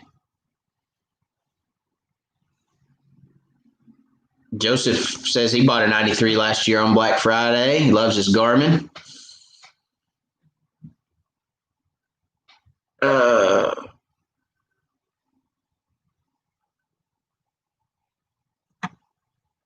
John C. should make a trip out here to Cali for some Clear Lake crappie, 12 to 14 inch average for my limits almost every trip. Hey, that's a good average right there, John. Ain't no doubt about that, my friend. Clear water or Clear Lake crappie. What's the visibility generally in y'all's lake? I mean, we've got some lakes here in East Tennessee that's like 8-10 foot visibility. And that's with a natural color jig. I mean, you put on a chartreuse head and you see it 20 feet. I mean, it's ridiculous. We've got some clear lakes here. There ain't no doubt. But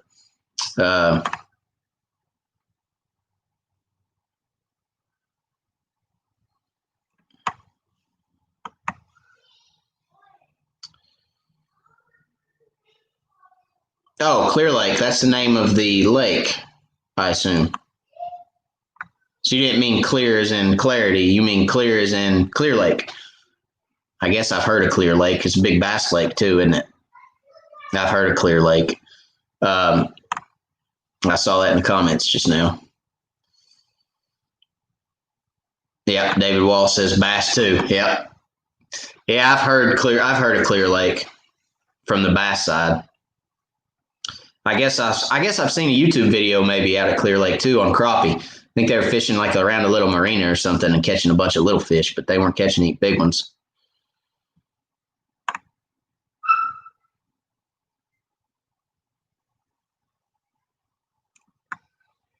Yeah, so water pea soup though hasn't been great pretty water since August. Yeah. Jimmy, I saw that today. So I went into Crappie Cove today, and yes, they are out of black and chartreuse and moon dust and grapevine and slick. So they're out of slick, moon dust, grapevine, black and chartreuse, and pretty much everything I use on the channel for the most part all the time. They're out of, I got to start using some different colors, Jimmy, so they can sell some different colors. But no, they are out of those. So Blake is supposed to order more, and he has them coming. Michael Six, looking to move to Northeast Tennessee when I retire. What are your thoughts on Watts Bar, Good Lake, or is there a better one to look at? Oh, man, you put me on the spot, Michael. First of all, thank you for the super chat. I appreciate the blessing. It's a pleasure, and it will go back to crappie fishing, my friend. I appreciate you very much. Lakes on Eaton, Northeast Tennessee. Well, Watts Bar is kind of central East Tennessee, but you couldn't ask for a better lake, in my opinion. Numbers, big fish, all the way around. Watts Bar is my favorite East Tennessee lake. I mean, I love it. I love Watts Bar. Now, Watts Bar can be fickle. It can put you on your knees. Ain't no doubt about it. It can.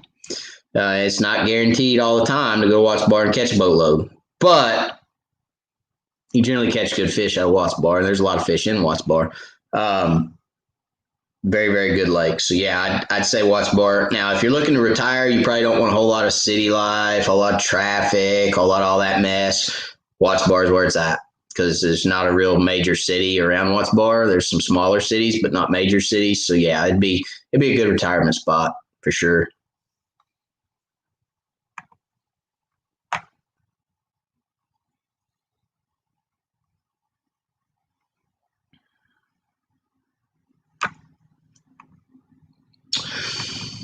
All right, let's see. What's going on with something's wrong with my feed here, guys. I'm not sure. Hang on, I'm gonna fix it. I'm gonna try to fix it without dropping you guys. That's what I'm gonna try to do. Hey, there we go. I got it fixed. Okay.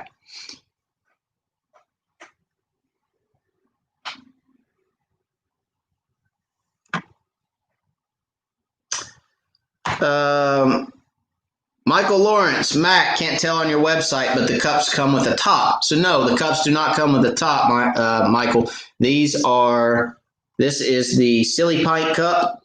So it's kind of a marble cup, but it does not come with a top. I'm going to pour my sweet tea all over my computer in a second.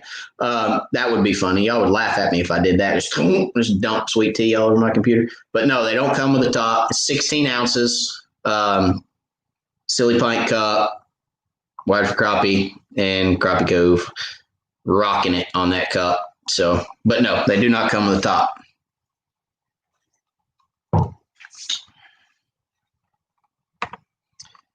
Michael, at some point we will have tumblers. I don't know what the tumbler timeline looks like, but I will have some tumblers on there at some point. Right now, we just have the Silly Pint cup.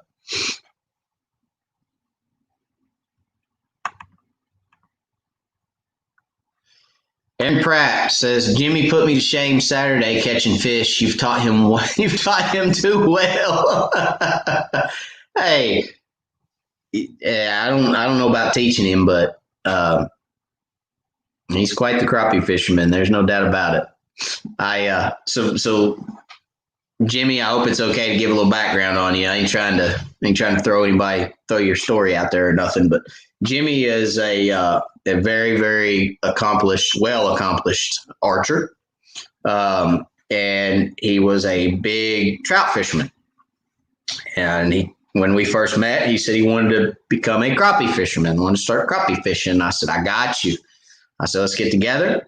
Let's figure it out. And let's do a little learning, a little study, a little fishing. And let's see what we can come up with. And let me tell you something. The pictures I've seen off his Facebook page are making me jealous. He can quit fishing so much. Quit fishing so much, man. You're killing me. But no, he's a very good angler, no doubt. So Andrew says, just ordered a cup and shirt since I missed the last founding cup run.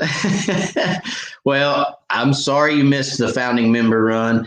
We're going to do another limited edition run here soon, guys. I've got some ideas in my head, and I'm thinking we'll do something first of the year probably, if I can get it done in that time frame. But I don't know, busy time through the holidays. We try to get something started first of the year, maybe do something else kind of limited edition. I don't know. We'll see. But that limited edition run was really cool. For all the founding members of Wired for Crappie, you guys got some limited edition merch. And if you missed out on the limited edition merch, hook yourself up with some of the good merch that we've got now. Okay. So thank you, Andrew. Appreciate the order, buddy. We'll get it out to you.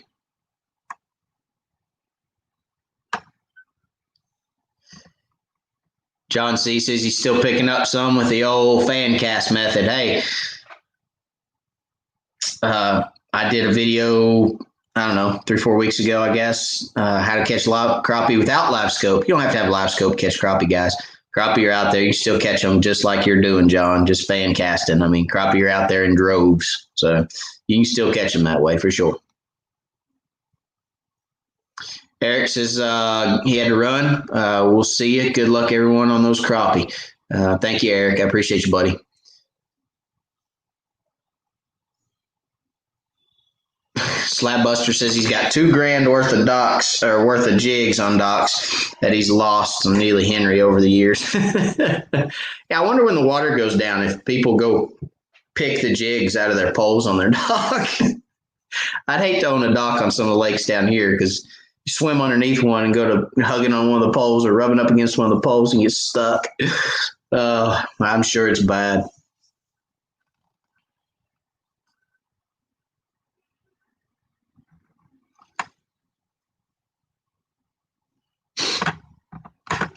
All right. William says, I live in Wisconsin. My fishing buddy here is from East Tennessee. He refuses to go ice fishing with me. Will he ever change his mind? Well, I don't know, William. I'm not sure. Can't answer that question. I don't know him and don't know if he'll change his mind or not. But I don't know. I don't know what to say on that one. That one's, you got me stumped. Hey, you got me stumped. But Hey, tell him that. I don't know. Let's see. I mean, I don't know what to tell you, but yes, maybe someday he will. I don't know. I'd like to go ice fishing. You can tell him that. Hey, Wired for Crappie lives in East Tennessee. He'd like to go ice fishing. I think it'd be pretty cool. As long as I didn't fall through, I think it'd be pretty neat. So,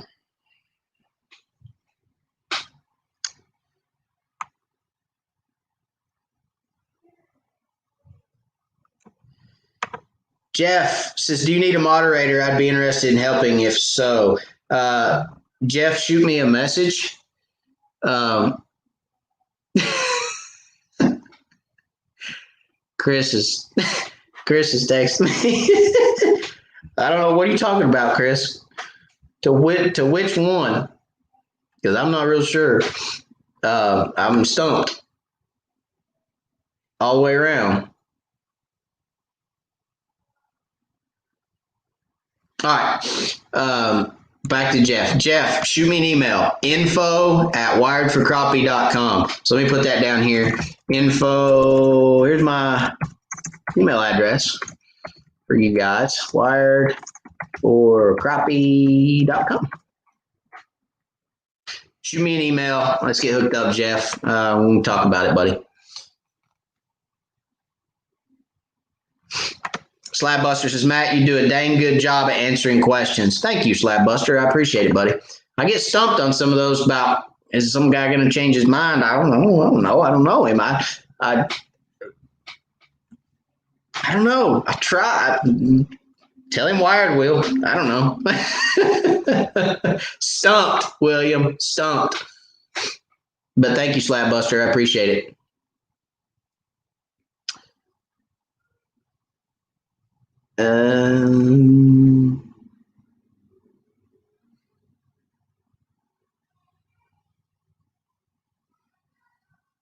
Guys, I'm seriously way behind. We're almost 2 hours into this, and I'm so far behind on comments. It's not even funny.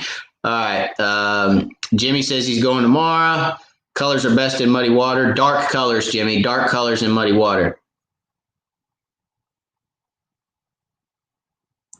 David Wall asked for a promo code. David, I don't have one right now for my website. So I don't have one to put in there for you. I'm sorry. It'll ask you if you have one, but if you leave it blank, you can still order.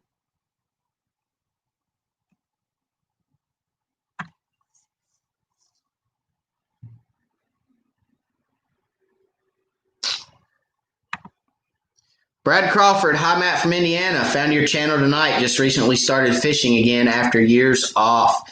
Have a lot to learn and soaking up info like a sponge. Thank you. Any new guy tips appreciated. Indiana. New guy tips. Fish often. Fish when you can. Don't ignore anything. Offshore structure is your best friend. Find stuff that's offshore, submerged structure, creek channels, points, river ledges, isolated structure on flats. Docks are a good bet, although they are fished heavily most of the time. Bonehead stump bugs are a great bait, and keep watching the channel. those would be my new guy tips. If you don't have electronics, get some. You don't have to have the most expensive electronics to find structure. If all you have is a flasher or that's old school flasher or standard sonar, find structure and fish it. Don't ignore anything. Fish can hide in structure well, but get you some type of electronics to find structure and then fish it.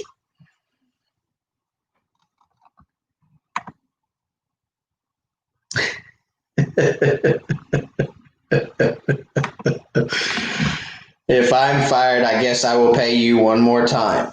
Glad you are not shaving. You look like an idiot shaving. That's pretty good. Hey, I was trying to help you out, man. Come on. I mean, no respect. None. That's funny. All right.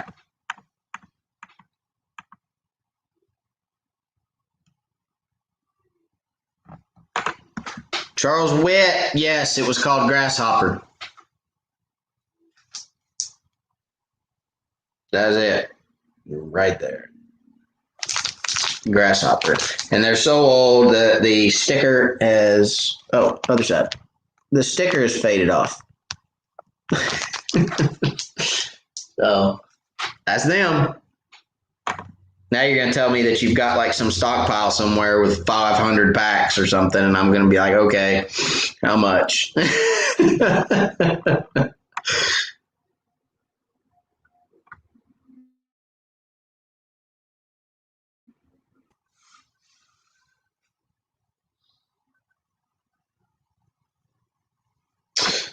It can be Slab Buster. Watts Bar can be somewhat like that, but Watts Bar's pretty consistent. I mean, there's times when you don't want to fish Watts Bar, but you know, it's a pretty consistent lake. It really is.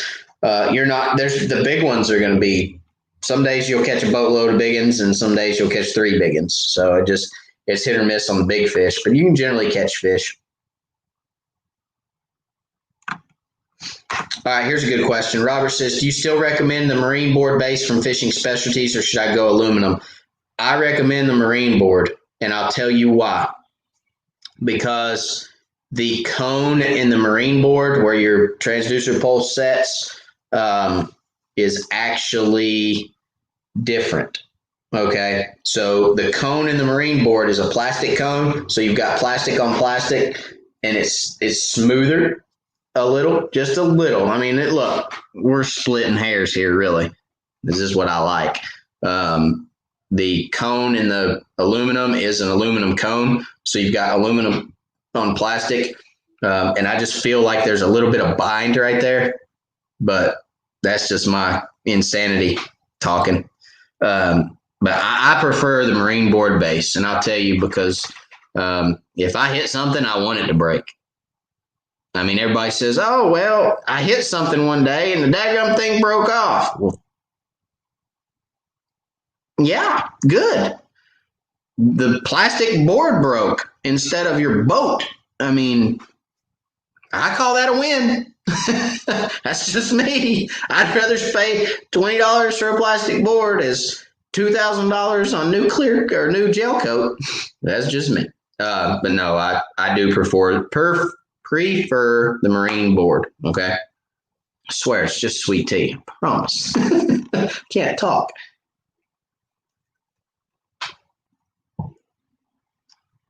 Ashley says Douglas is a great crappie lake also. Sits at the base of the Smoky Mountains, beautiful scenery and great fishing. I've talked about moving there myself. The only negative thing about Douglas is it's right up there in Sevierville. And did I miss a super chat? No, I didn't. It's right there. Jamie Nelson, thank you very much for the super sticker, buddy. I appreciate it. I have to go back for some reason. My StreamYard does not show me the sticker. I have to go back and look at the sticker after the show. But thank you for the super sticker. I appreciate it, buddy. I'm sure it's some goofy thing that looks like me, probably. Goofy looking. But thank you very much for the super sticker, Jamie. I appreciate it, buddy. Thank you. But yes, so Douglas, the only downfall to Douglas is it's in Sevierville and the traffic is horrible up there. So for that reason, I do not choose Douglas as a retirement location, just because it's so busy.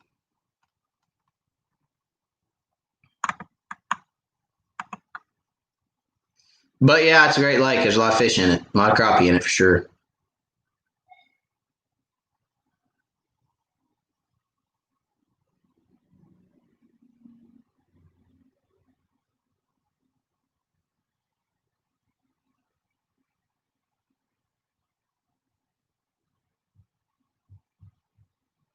Michael says, Matt, anytime you want to try walleye fishing up on Lake Erie, look me up. It's a lot warmer than ice fishing. I would love to fish Erie. I have not fished Erie. It's funny. I actually came to Fredericktown, Ohio to pick up my Ranger. My 690 VS actually came out of Fredericktown, Ohio. And which, Michael, if you're familiar with Lake Erie, you probably know where Fredericktown, Ohio is. Way up there. Drove up there, actually made 2 trips up there to get it and bring it home because I drove up and looked at it one weekend and made my decision, drove back up and got it another weekend. So anyway, long way up there, long haul. But yes, if I ever want to walleye fish Lake Erie, I will look you up. I appreciate it very much. And I would actually love to do that at some point. Thank you for the invite.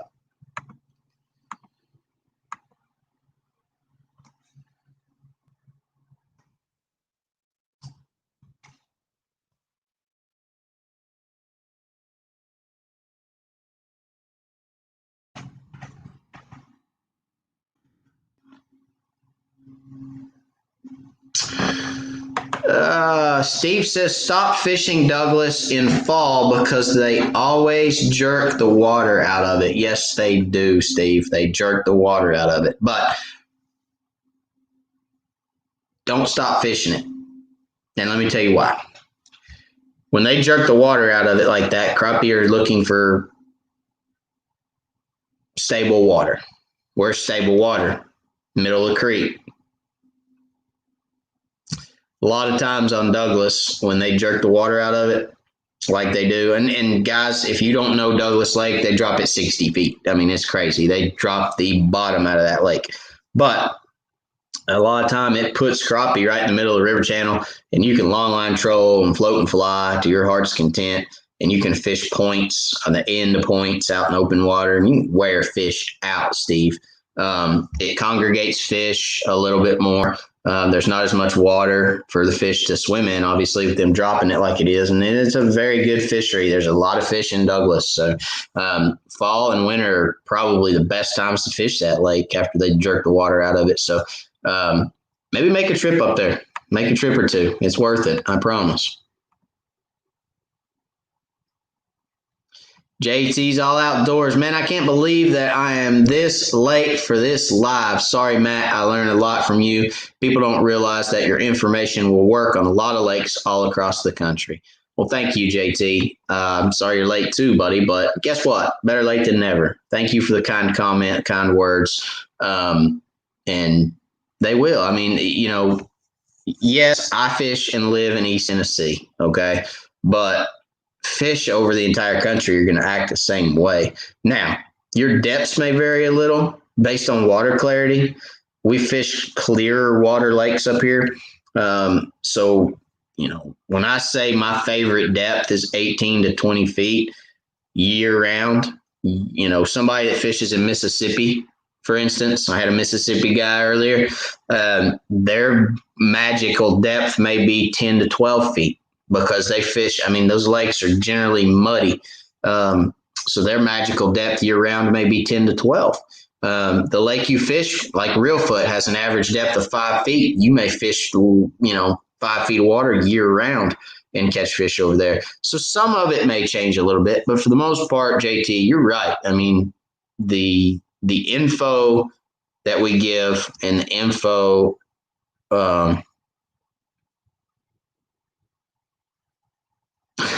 the info that I share is good across the country a lot of times.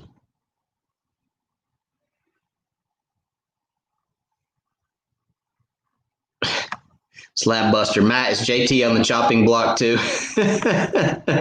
No, I like JT.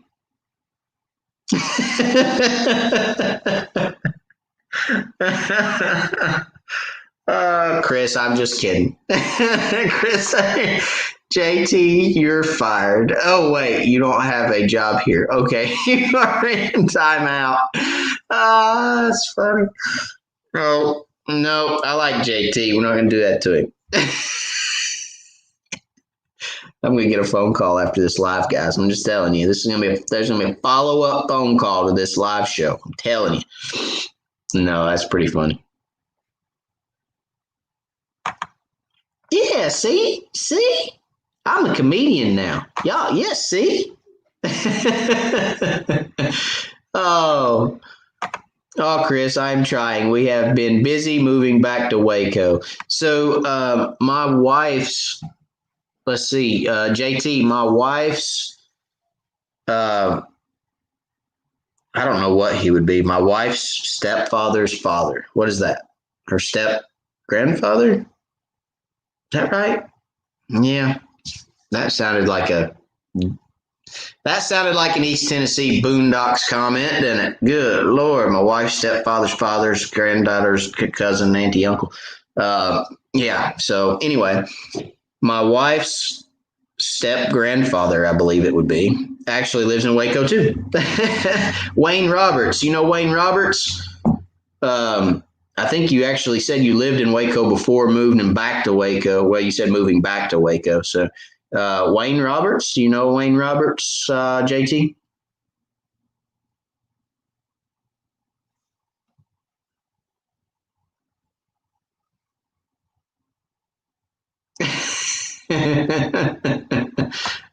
Chris said, I am not calling you. I am fired, remember?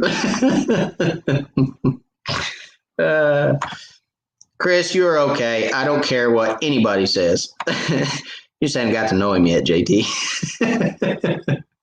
All right, back on track. Brad Crawford. When you are jigging in deeper water, 20 foot plus, what is the easiest way to control depth? Is vertical jigging best in that situation? So when you're jigging in 20 feet of water plus, if you don't have Livescope's the best way to control your depth, to be honest about it, because you can watch your jig go down. But if you don't have Livescope, Brad, you can use your rod. Okay, if you have a 10-foot rod, you can judge all the way down 10, 15, 18 feet and hold the rod up in the air and pretty much get an idea of, okay, my rod's 10 foot, line's 6 foot below it. I'm 16 foot from rod tip to my jig. Bam. Or if, depending on where fish are at in the water column, so if your fish are deeper than 15, 18 feet, if say you're in 25 feet and they're on the bottom, drop it to the bottom and, one crank can hold it. 2 cranks, hold it. 3 cranks, you get bit. Set the hook, bring fish in, drop it back to the bottom. 1, 2, 3 cranks, hold it. So you can control your depth that way as well. Those are the 2 ways that I control my depth. Also, if you got 10 foot rod, got 10 foot of line, put it in, you can strip 1 foot, 2 foot, 3 foot, 4 foot, so on and so forth. You get the gist.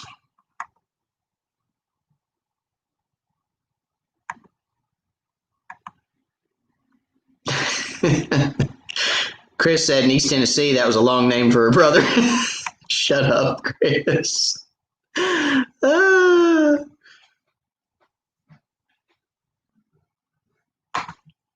That name sounds real familiar. The Roberts name is very familiar out in the China Spring area. I have not been to Waco personally, but okay. China Spring, got it. JT, I'll ask him if he knows JT.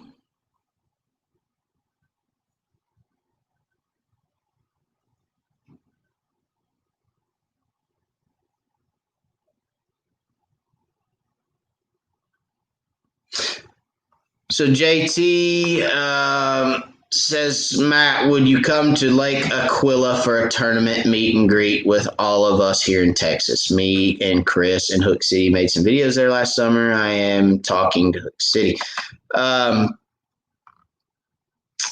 JT, I would love to. I would absolutely love to. No doubt, 100%. Depending on timing and what else going on, I can't commit to that now, but depends on time and when you're doing it and what's going on. So, but I'd absolutely love to. I'd love to come down there. I'd love to come down there tomorrow and fish with you guys, to be honest about it. But just depends on date. Scott Pace said, sorry for being so late. What's going on? What's up, man?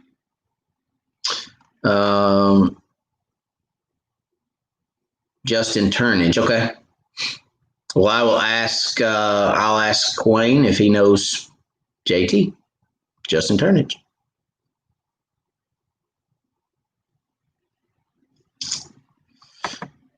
It will be in the spring, March, April. I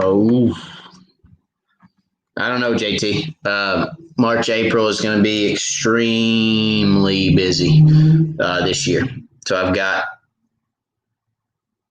4 tournaments, 5 tournaments. Yeah, I've already got 5 tournaments in March and April. So it's going to be extremely busy. I don't know. We'll see. Just keep me posted on date. I mean, that's right in the middle of spring. I mean, that's wide open. David Wall, thank you for the super chat, buddy. I appreciate it very much. Just got my hoodie. Thanks for all you do, Matt.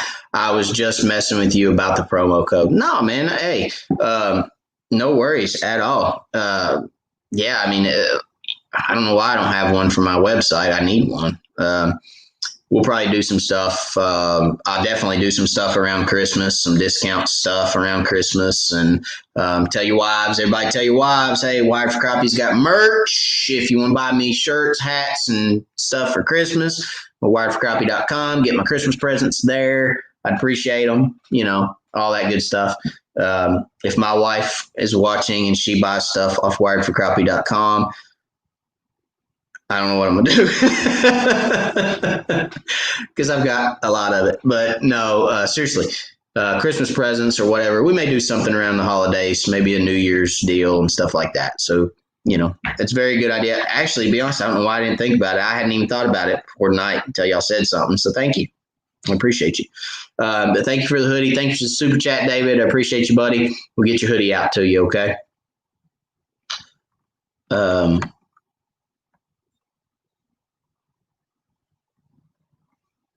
All right, I've gotten to the bottom, guys. I'm going to talk for just another minute, give you guys a last shot at some questions if you have any. We've been on a little over 2 hours. That's awesome.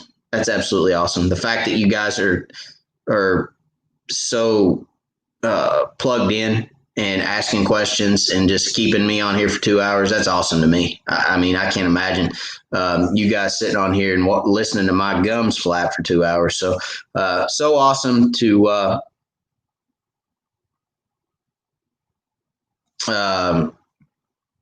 thank you to you guys. I just saw a comment. It says, promo code should only be given out in your live feeds, just a suggestion. Yeah, that's true. The only thing about that is Camo Joe is, you know, you can go back and watch the live feeds tomorrow or the next day. I mean, you can go back and watch my first live, the first one I ever did. I mean, you can watch all of them. So, I mean, if I give it out in my live, I may as well give it out everywhere else because everybody can go watch it. But yeah, I get what you're saying. I mean, for you guys that watch the live, hey, you are the Wired fam, right? So you can't have a Wired fam without everybody. So I hear you. And maybe we'll do something. Maybe we'll do something for you guys. And I don't know. We'll figure something out. We'll figure it out.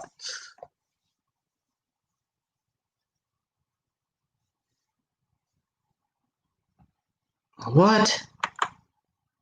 What do you think about the dust on the moon falling down to the earth? Do you think it will cause the fish to grow 3 eyes?